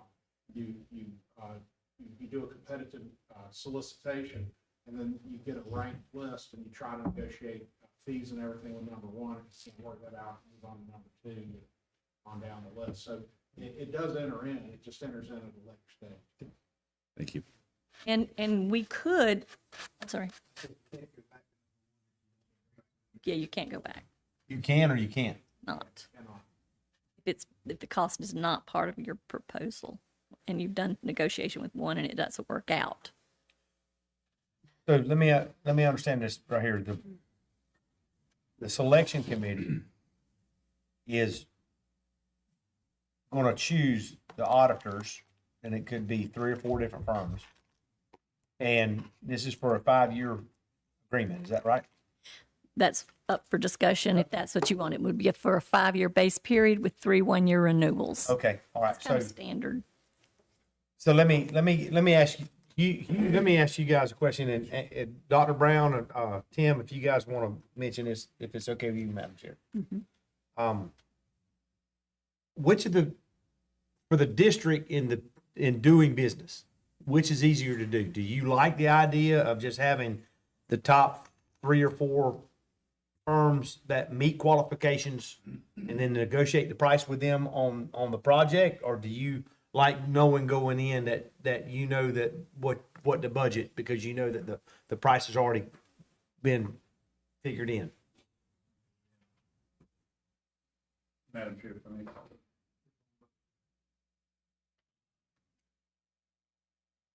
I'm going to answer like Leroy does, Mr. Richard, that it depends. Depends. Because you've got a base set of qualifications that everybody has to meet in order to be eligible. And then there may be some additional services that are presented by an individual company. And if you're locking in you go with the price up front, you're going to go with a low bidder. Whatever you'll get the minimum set of qualifications. The other part of that is if you don't include the price, you're able to revisit that and then look at those top companies and say, okay, which one of you will give me the best price on this? So, Pam, I don't know if you weren't employed there were you employed there when the first set was done? Yes, sir. I came in right after, I think. Okay. 17, so. I mean, I'd leave it up to staff. I don't participate in the bid openings on this. Get the recommendations on it. So my preference would be to add the cost into the scoring criteria. Go ahead and put it in now. Yes, sir. Yes, that gives us ability. They're all gonna have to meet the qualifications we look for anyway, in order to have the complete bid, and then we're not going through a lot of negotiations with a company that we may or may not can afford, So then, Tim, if I understand you correctly, then instead of having 3 to choose from that would meet the qualifications, it's going to be the low bidder. Is that right? No, you would still rank the 3. You still rank? Yeah, Those top 3. That's getting we go with it. You don't have to do that. Well, and that's the matrix. That's the matrix that we're talking about. Right. So cost is only 20% I getting that right? At what I've presented to you, yes. You can it's not- choose to do it different. You don't just rank them by cost and go with the low bid. Right. Like you would if you were buying commodities. You've got a bunch of different things and cost is 20% of it, which I think is, like Tim's saying, if you don't, by including cost, you're gonna give the people that are bidding an incentive to give you their best deal up front. That's what I'm saying. Whereas you're not, you maybe don't get that. But the danger is obviously when you're talking about these professional services, you think about it, if you're hiring an engineer to build a bridge over the Swanee River, you don't necessarily want to go with the low cost provider, right?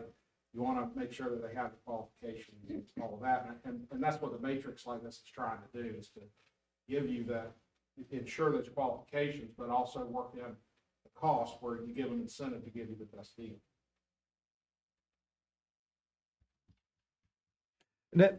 Can I ask you, our auditor today, can I ask you a question too, in this right here to help me make the decision here? Would your company be opposed? Or you think your group would be opposed, or would you embrace the idea of having the price up front, or would you rather negotiate on the back end? What would you prefer? Because I know that like 5 years out, we didn't know in 2018 that everything we touched would be 30% higher today, right? And that's not quite 5 years ago. Would you agree with that or not?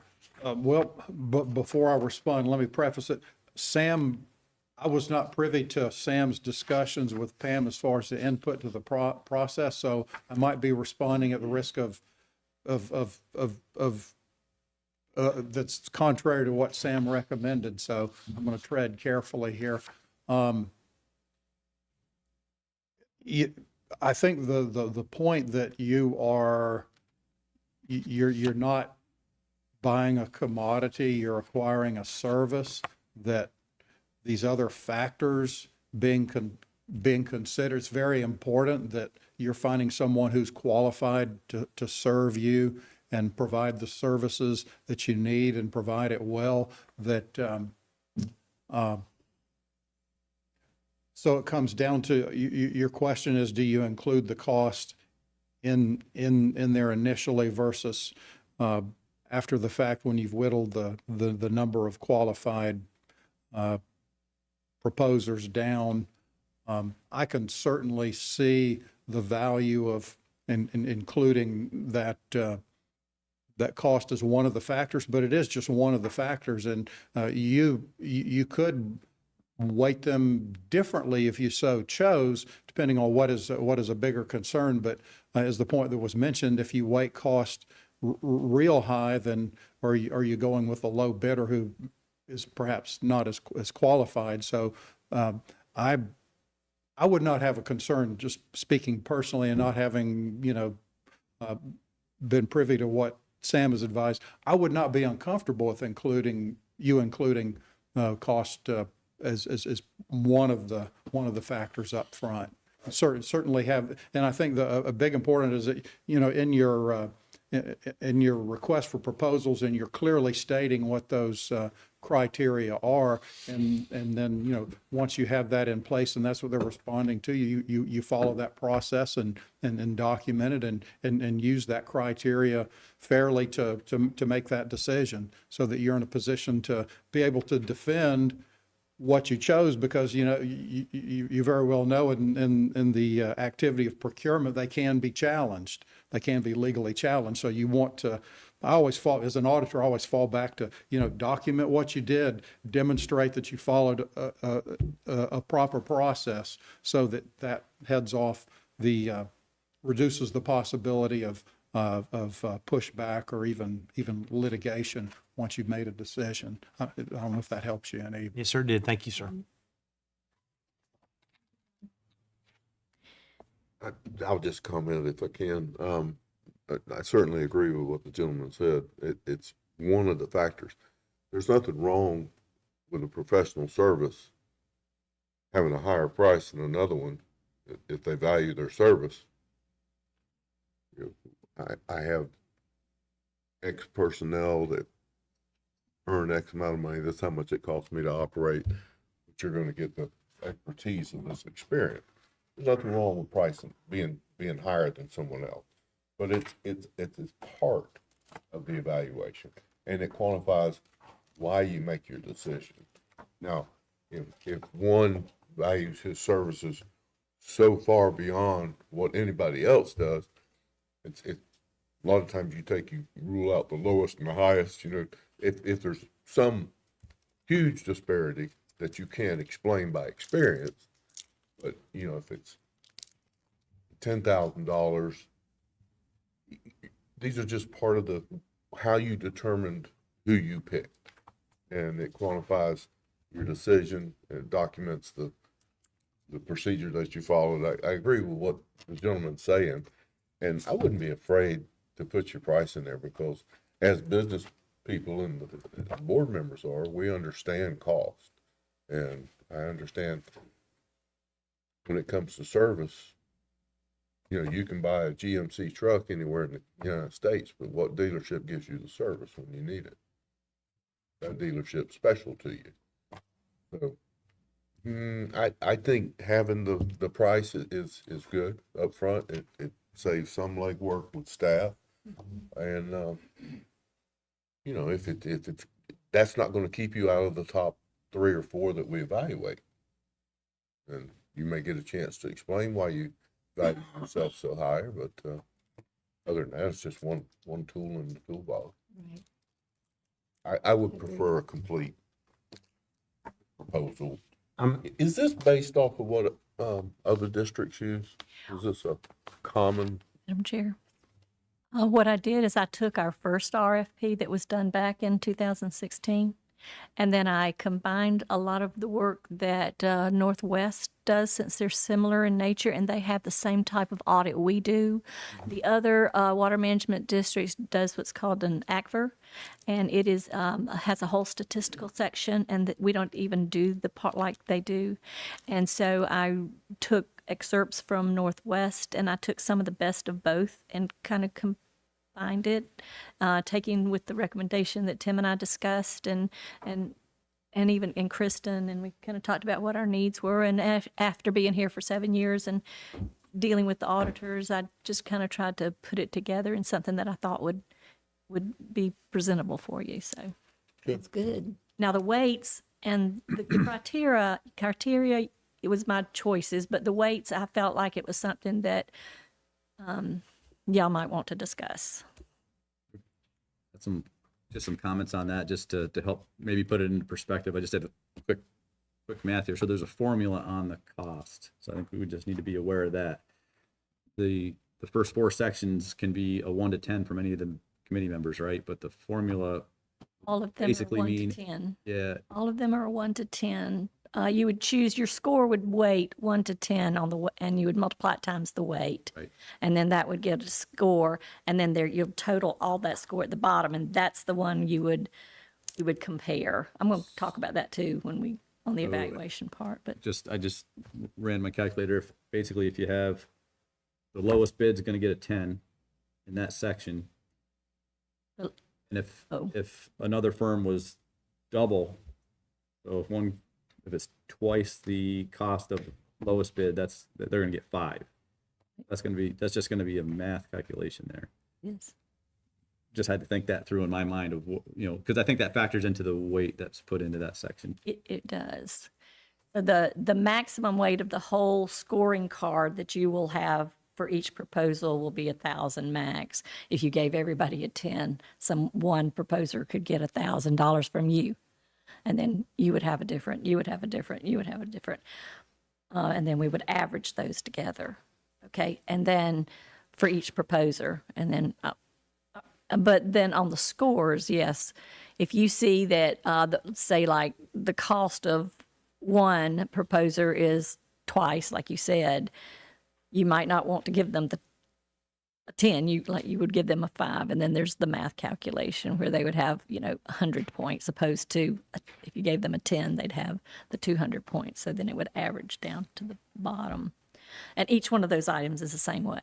One being the least qualified or the least, and you can see the more the scoring would be more than adequate. You would choose a score of 8 to 10. or adequate, you would choose a score from 5 to 7. Or if you felt like it was less than adequate, you would just have a score of 1 to 4. But if it was not addressed, there was no response, you'd put a 0. And you'd put that for each one of these individual factors. And then we would calculate what the score would be. And that's why the weights are going to be important for you to make a decision on how you would want to weight your proposal and how you want to weight each proposal against each other. Ms. Pam, correct me if I'm wrong, once we go through the calculations, it gives us kind of an idea of, a scoring factor, but we still have the opportunity to choose the firm that best meets the needs of the district. Yes, ma'am. If you have a preference of the best score, we'll present the one that had the highest score to the lowest score. So your preference will be in order of the score.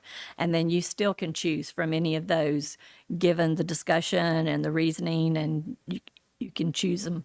Let me jump in here though.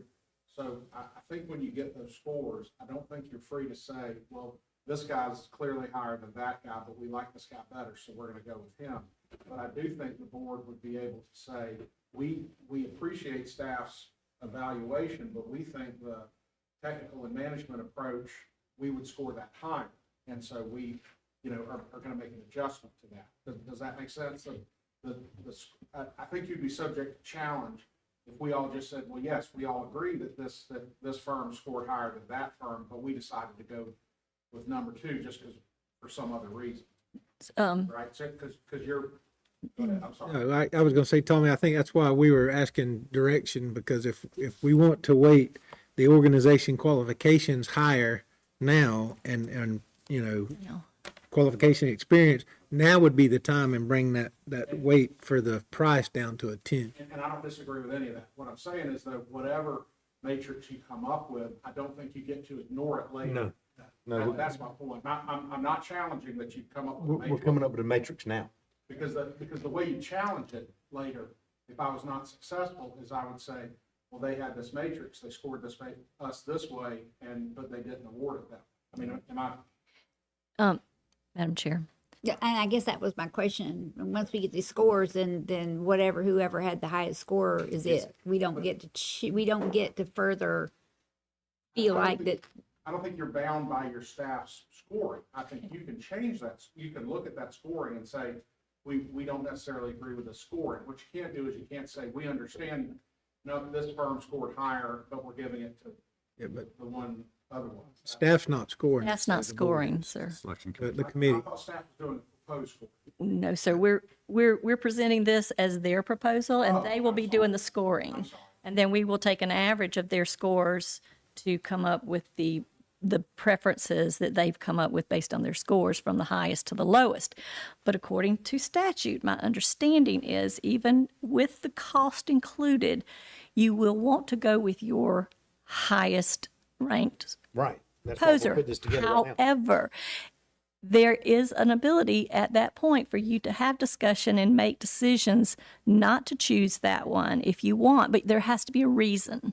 Okay. Okay, so you will then make that decision when we come back with the scoring after you've done the review. You still have a choice about making a decision, but more than likely, you would want to go with your first. Yeah, I mean, the deal is that reasoning better be very good or somebody's been to get in trouble. Yes, sir. Yeah, that's right. Somebody's gonna sue somebody. I think you would have a very, for instance, let me give you this.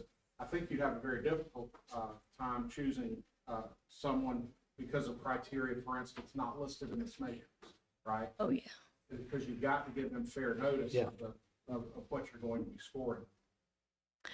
That's why it's really important at this point to choose your factors and choose your weight of the factors, because that's going to determine how you. And let me make sure I got this straight. In 2016 or 15 or whenever that was, you guys did what you've already proposed. Is that right? Yes, sir. And that's the way that's the way we weighted it and it's worked. Is that right?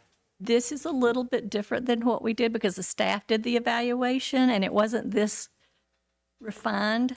And But you're saying that this process is a little Yes. bit better refined and you feel like in your professional opinion that this is a better way to go. Is that right? yes, sir. Okay. And I value that. Thank you. I'm not sure about the weights or how you would want to do the weights. So, And actually, let me back up on one thing. My reading of this, the way this, Pam, correct me if I'm wrong, you all are gonna have discretion on 1 through 4, but 5, that cost proposal, that's a mathematical formula, so that's not Yeah. lending itself to any kind of discretion. Am I? They're all a mathematical formula. No.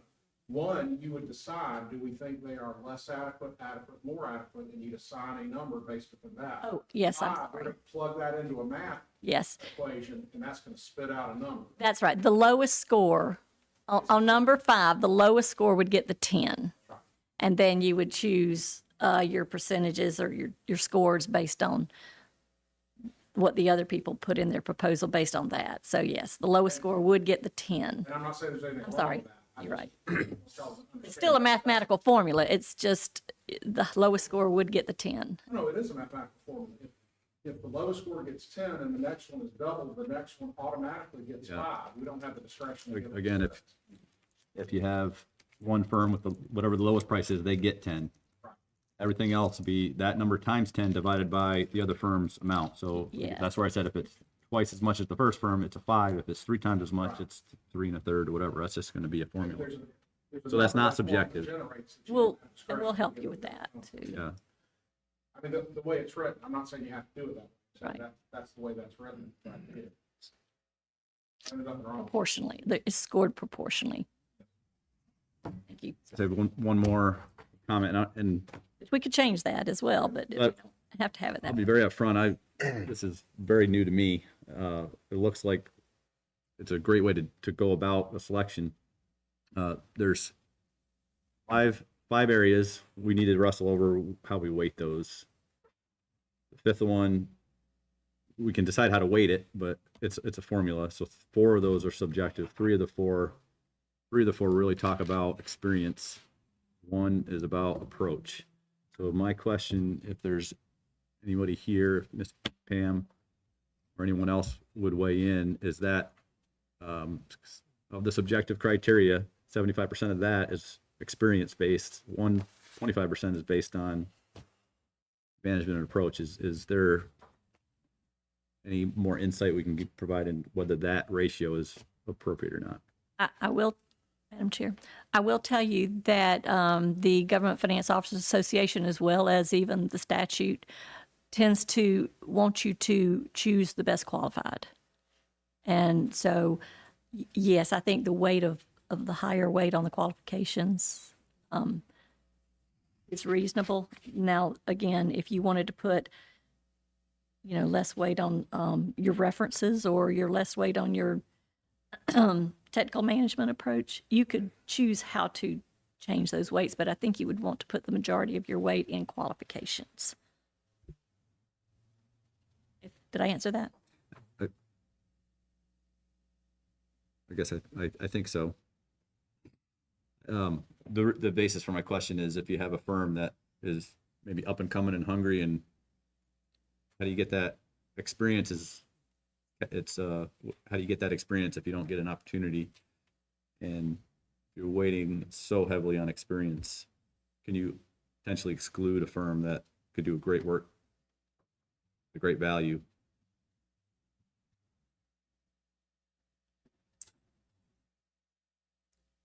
I don't know how to answer that. You could exclude them if they didn't have as much experience in government accounting, but you would not want to bring someone who has not done governmental accounting to do your audit or have the personnel available to do that. Well, section 1, and I'm not arguing this in any way, shape, or form. I'm just trying to get my head around it. Section 1 is organizational qualifications and experience, and then 2 is personnel. So that's the people involved in our work. Do they have? Because you can have an organization with great qualifications and experience, but they put, fresh out of college people with your firm, and you might not get great work that time. So I get that, and then that prior governmental audit experience. Just it's of those pieces that are gonna get evaluated by the committee, 3 of those 4 are qualifications and experience, and maybe that's exactly what we want to be looking at. But that's more my question. Jones, just in I perspective. will tell you that CPA firms have certain standards that they have to comply with in their audit departments, and they have to bring partners, the firm that have had the experience. And so they would not, I mean, the firm wouldn't normally bid even on it, period, if it wasn't a qualified firm. And so, and the personnel to handle it. So I think you're going to see, and I could be wrong, but I think you're going to see proposers that have the qualification and have the personnel and have had at least the experience that we're asking for in here. And we'll be able to show that. And I guess, Ms. Pam, the 1 through 4 is basically subjective, so that we're giving those, once we look at the proposal, then we're choosing the one of the 4 scores up there at the top, if we feel like at that point in time, after reading the proposal, that they don't really have as much personnel qualifications, and you would pick the 1 to 4, and another one that really did, then you would pick 8 to 10. So you're adjusting that score in that way, correct? Yes, ma'am, based on the way that you're reading the proposal. Now, in the RFP, it does lay out quite clear criteria for each one of these sections. Okay. So when you're reading the proposal, you would want to make sure that they've met these different qualifications. So you're kind of even scoring individual little line items that we've requested to see if they've met that in the proposal. Okay. To make your subjective decision about the weight or the score for the.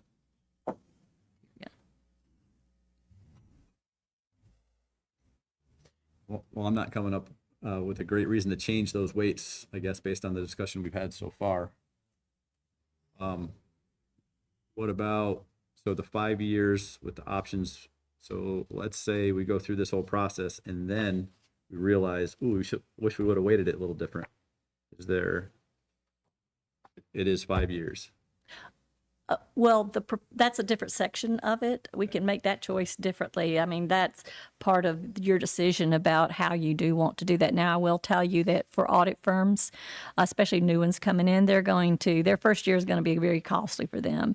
And the second year gets a little less costly. So having a 5-year base period is pretty standard in the industry. Many want a 10-year, they want more because of what their work is up front to have to do to get the audit done and get their people trained in our industry.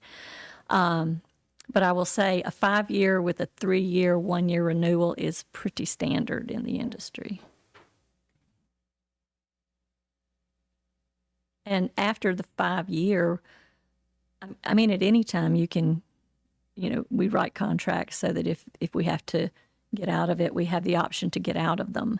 However, after the 5 years, if you don't want to do the 3 1-year renewals, 1 year at a time, we would only be locked into maybe 5 years. But again, you're not even locked in there. If they don't perform, then you have a reason to terminate. The current agreement that we're in right now, did we start out with a 5-year, and we've had 1-year renewal? I believe what we did then, it was a 3-year with 5 1-year renewals, if I'm not mistaken. And we could do that here if you wanted to. I will tell you the proposers, they would prefer the 5 1-year, the 5 with the 3-year one. But we can do it any way you want. It's your proposal. I would agree with Pam that it makes the playing field a little more fair to do the 5, where they can Spread out their cost. manage their cost over 5 years versus over 3. It's like anything else. If you have an existing auditor company that does good work for you and has worked well with the staff. It makes it very difficult for anyone else to come in and outdo them.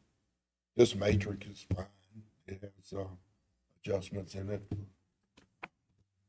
The weight itself number can be varied by how you evaluate. But in order for someone to come in and beat out our existing company, they're gonna have to come in really, really strong. Because there's some area that they're guessing at, they don't really know till they get involved. Our auditor has been at it long enough, he knows exactly what he's doing. So he's gonna present a pretty solid proposal, I would assume. That's what I'd be looking for when I saw it. So to shorten the term, I think really doesn't give the ones coming in as fair a shot to spread out their cost. But I don't have a problem with the weight. There's enough variance in how you evaluate it. Make that go any way you want it to. It's got to be a number. It's really, if you made them 15s and 25s, and I don't know where one part's any more important than the other. The whole package that we're trying to buy. So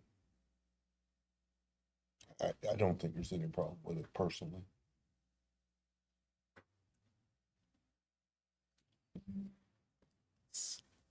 Chair, Yes, ma'am. I'm understanding from the discussion that we will stick with the 5 factors weighted as we have here. I think that's the I think consensus. that's the consensus, and I think make sure that the price is in it. That's right, that's part of that. Perfect. Okay, so let's move on to, got to figure out where it was now. My notes. Okay, so the next part that I really want you to look at is the cost proposal section. It's on page 29. And so that kind of lays out the form that they will submit with the proposal.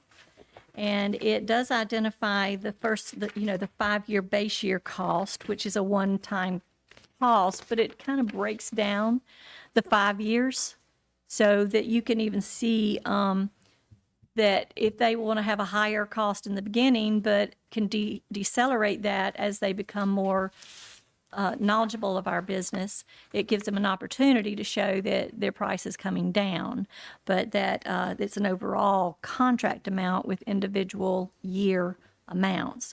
And if you flip to the second page of that, it does identify the schedule of costs within these first 5 years.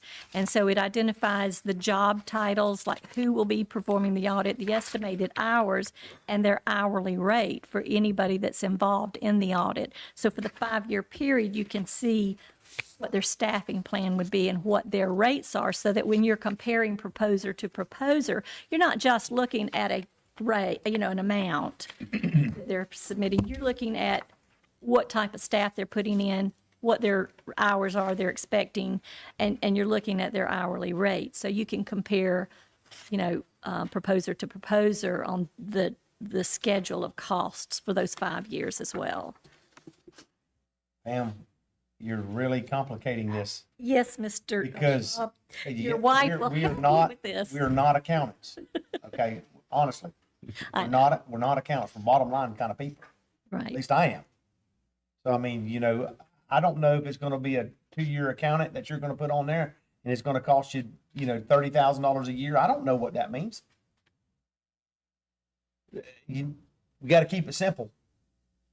You do have it in the first page is really the cost proposal that. What number, what page are we on now? Page 29. 29 and 41. 29. One right there. All the way to the back. Okay, here we go. We're on 29 now. Yeah, there we There's go. 2 29s here. There You're it not is there. keeping it simple. Pack it in a Right, proposal, okay, here we go. sorry. Right. Proposal, page 29. So he's got a bottom line and he can just break out the years differently, but his total has to be the total of the 5 years. Okay. And then there's the 3 1-year renewals prices. Yes, I'm sorry, Tom. So I get a bunch of people submit these.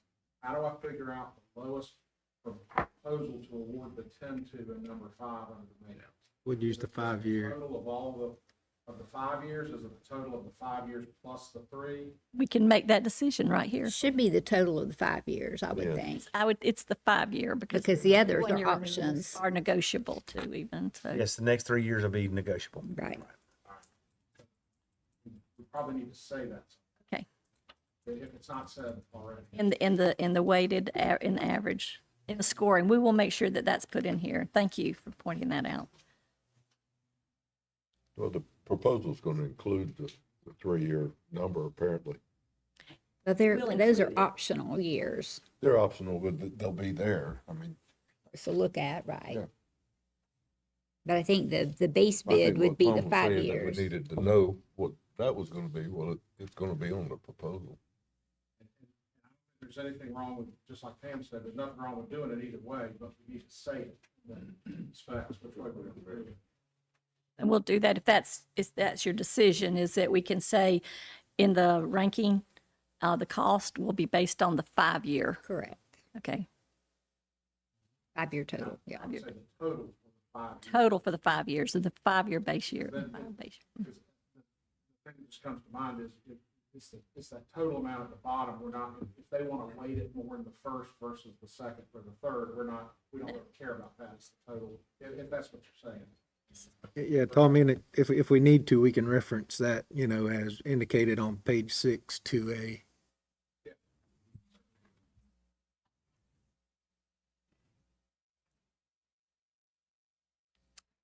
So the second page of that really is a support of the first page of those 5 1-years.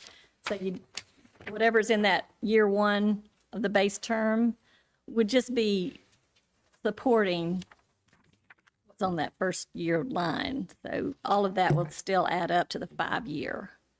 And so it's just a matter of just kind of seeing, and I know, not knowing the positions, but there will have to be a lead auditor, a partner, and they'll all have different chargeable rates. And so it just kind of seeing what people are charging for their partners versus the people who are doing the audit. So when these evaluation, I know that you said there's a 3-person committee that you want to put together. Is that right? It is It's us already. The audit It's us. committee is the audit selection committee. Wonderful. Thank you. We got that So fixed. you're gonna, when we get these proposals and we're gonna sit down and evaluate it, are we all gonna sit down and evaluate it together? Individually. We'll do these individually. So who are you gonna assign a staff member to me, to help me? I'm an advisory. You're an advisor. I cannot help you Okay, with so it, when but I is, can when's the advise you, advisor give gonna come in? That is Pam. That is me. I will be. In the closed room. Okay, Right, there are others that can work in. this is getting to be like a job, Yes. you know? What do you think about that, Counselor? Mr. Bob, when the Auditor General came the last time, they did say, you're going to be in compliance with this next time around. And I said, yes, ma'am. Yes, we will be, because we were not in the last We'll, audit. They we'll gave help you become, we'll make sure that we're in compliance. I'm pretty sure we could double our salary every year and still come out the same number. That's right. So, That's right. do we need more discussion about the cost, the cost proposal? No, because you've already got a total on A. You've got the 5-year total, and then you just kind of have a breakdown of how they're going to bill. So that one line there gives you that 5-year total. That's the number we'll use to weight. That's correct. Okay. So my follow-up on this discussion is that what we need to do is just clarify that the weight will be on the 5-year period. And so I'll get that corrected in the proposal. What we might do, just a thought, I'm going to put it out there, is that in other words, you don't want them to put their whole total in the first 2 years and then just, put $2 on the other years because they may not be here. And so maybe you might want to say, okay, the year 1 can't exceed a certain percentage of their total. Year two can't exceed. You understand what I'm saying? That's why I added the schedule of cost, that second page, because they have to define who will be doing the audit and how many hours and an hourly rate. So if you have somebody who's only filled in the first 2 years and they don't put anything in the other 2 years to support their other costs, then it would not be that you would almost rank that as a 0 because they didn't complete the proposal correctly. They wouldn't rate very high in there. But if you're still using the 5-year total to rate, Good point. then Because the 5-year cost proposal is mathematical formula. Right. So you'd have to consider that in organizational cost, I don't know, one of the other 4. I know in some of our road construction bids, on mobilization and MOT, it can't exceed more than 5% of the total bid or something like that. I don't know whether that's applicable here, but it kind of makes them break it down a little bit. Even though you've got the second page, our weight, just a thought. Doesn't take time value. The highest year cannot be more than X, cannot be more than 125% of the lowest year, Something that kind of makes them spread it out over the 5 years. That's great. So how would y'all like to word that? Tom, you want to come up with something? Okay. I would just Be wonderful. put on 2A where you got the breakdown, I put parentheses underneath that says the highest year of the 5 years cannot be more than 101% of the lowest year. And that way you've given them a range. Now what that percentage is, I don't know. That's, what would you say, 150% or 125% or something? What would you normally expect in this? What's a reasonable amount of weighted? You may see a deceleration. 2, That's 3, what I'm 4. saying. Yeah, so it's, The highest can't be more than 150% of your lowest. So the top one, the first year can be 150% of the year number 2, and then the rest of them are all the same. You could do it that way to account for your increased mobilization costs. I don't know what a reasonable cost of mobilization Sure. is. And I'm sure it's a big lift the first year getting everybody up to speed. So you probably, the resources, the firm employees year one are significantly more going on. The other, I guess it comes in my mind, if you paid them all up front and then they worked for free for the next 4 years, I mean, that's not exactly the same cost to us as if it were spread evenly over 5 years or weighted differently, because we've got interest there's a discount rate on that time value of money. danger as they go away.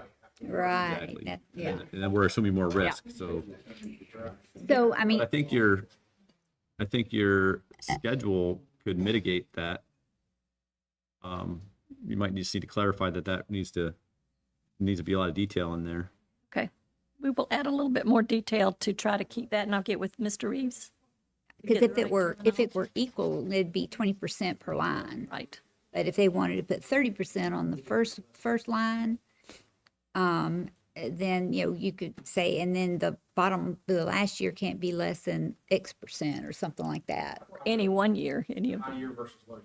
Think so too, highest and That lowest. range is what you're looking, because once they mobilize the first year, then the next 4 years should be the same. I mean, you maybe build in a little bit of a cost of living or something, but, Right. It needs to be just kind of something that spreads it out a little bit better.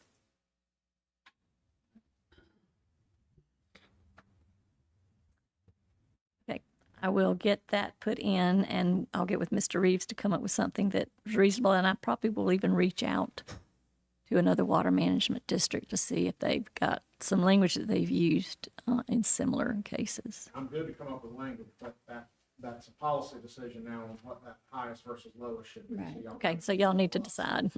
Tim, I'm sure, had experience with bidding and bid openings and stuff like that. I mean, you may have some suggestions also. Well, I mean, I've never been involved in a audit selection that we capped a criteria for the top year percentage wise. I mean, usually it's going to average out when you look at that 5-year average, and that's what we use as that first 5 year in the proposal. So, I mean, You know, and I get what you're saying, but especially in construction, because only certain amount, if they're grant construction, scrap, SCOP or something like that, you can only use a percentage of that for mobilization, and we taxed it. But I think for this purpose, I think the structure that's been presented, if we just use that 5 years, would be what I think we could get by with.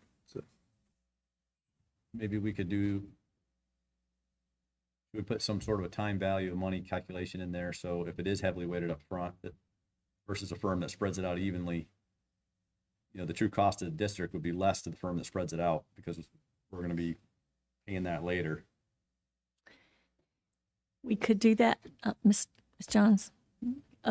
So we could do that, or we could take the 5-year detail out and have it just that amount that's spread evenly over the 5 years.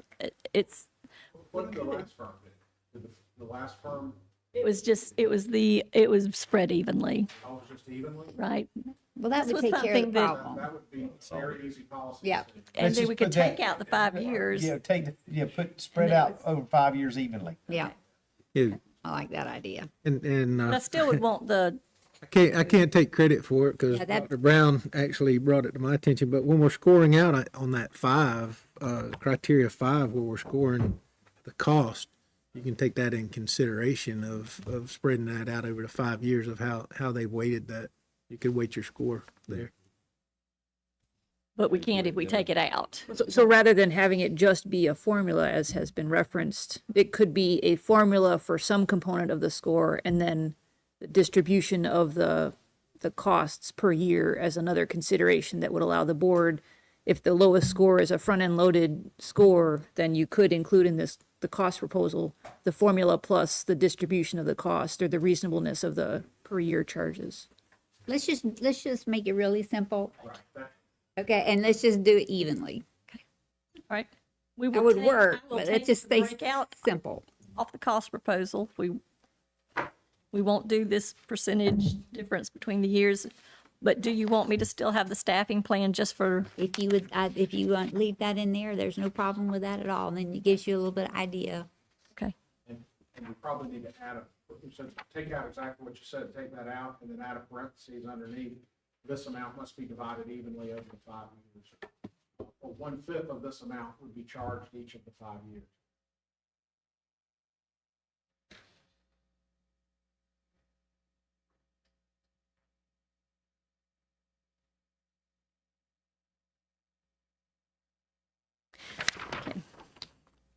Okay, so let's move on to the third item, which is page 2 of the request for proposal. So I think it's page 2 on your.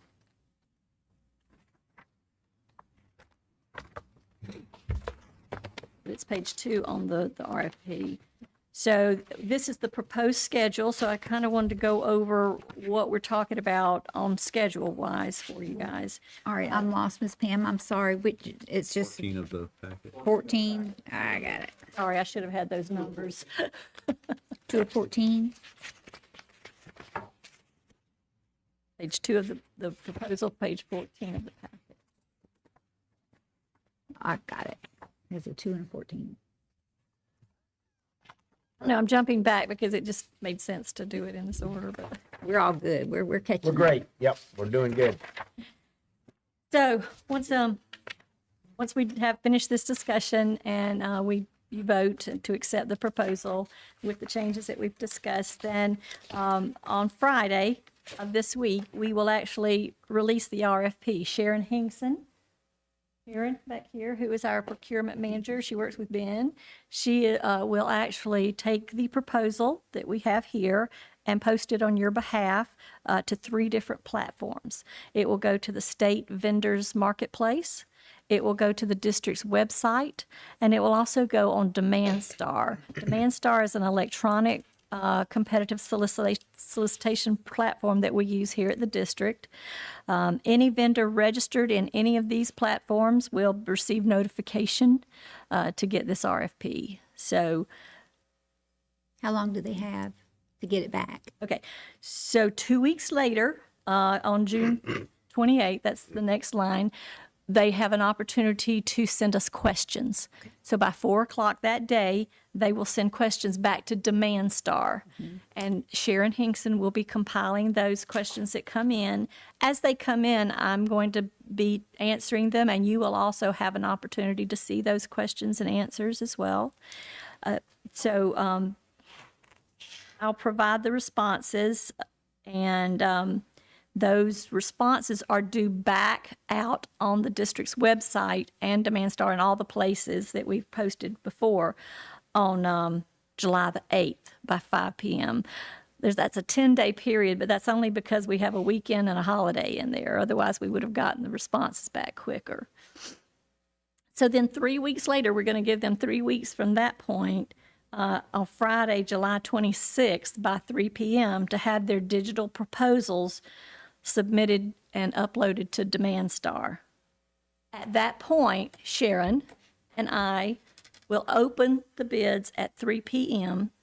and then we will then confirm that it is a valid proposal and that it looks to be complete. We won't make that determination for you, but then we are going to set up specific folders for you on SharePoint. You are going to be getting an email from Bo Cameron here in our IT department. He's going to set up these dedicated files that the proposals will go in, as well as scorecards, as well as if you want us to do hard copies for you and get them to you, either you're here or we can get them to you. We can do hard copy of the proposals with the sheets for you then to do your ranking and your review, and set up a time if you need to for advisory time as well. So Save me one of those. You want, you all want hard copies? No, I'm saying, no, just the advisory meeting. Yeah, save me one of those. You want yours on SharePoint? Because that's kind of what we'll be talking, I guess, individually to see how you want. But we're going to set it up this way for everybody. Perfect. And if you want the hard copy, we will make arrangements for you to get the hard copies. But then you'll have, like I said, each proposal and the scorecard and the RFP will be sitting there in your folder. So 2 weeks later, it gives you 2 weeks then to review the proposals. And so each one of you will review the proposal and complete the scorecard and get it back to me. You can either put it in your SharePoint file or you can email it to me individually. And then on Tuesday, August 13th, we will then have another audit selection committee where I will bring back all the individual and combined scores and have them ranked based on your selection. And then you'll have an opportunity to discuss it and confirm those were your scores. And then you will let me know at that point what recommendation you want to make to the board. And then I'll put all that together to go to the board on September 10th for them to then accept your recommendation, approve it. And we're going to, if you're okay with that, we'd put it on consent, if that's your pleasure. And you would also then provide authority for the executive director to sign the contract with the new audit firm. So the audit firm could be present at the time. They may want to speak at the September 10th meeting. We'll just, kind of play that by ear, see what happens. But so then once we get the contract executed, then all of the information that we have done on the proposals and score sheets and everything become public record upon request. I think that's it. Are there any questions about that? And individual score sheets are not anonymous, but your individual score sheets will have to have your name at the top. This is Mr. Schwab's score sheet. This is John's score sheet. Got it. Okay, so I'm going to jump back to our recommendation. I can find it. I've kind of got myself in. It's here. Okay, so back to the recommend. Oh, there it is. I can just read it from there, can't I?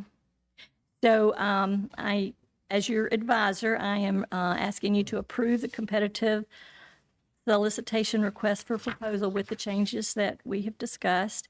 And for the financial audit services and authorize district staff to publicly announce the RFP on behalf of the Audit Selection Committee. Is there a motion? So moved. Second. We have a motion and a second. All in favor say aye. Aye. Those opposed, like sign. Motion carried. Thank you, Ms. Pam. Thank you so much. That's all I have. We appreciate it. Uh-huh. Very, very well prepared. Thank you. Thank you very much, Ms. Pam. Appreciate it. All righty, let's see here. Any other announcements? Okay. Is there a motion for adjournment? Make that motion, Madam Chair. Second. We have a motion and a second. All in favor say aye. Aye. Aye. Those opposed, like sign. Motion carried. We are adjourned.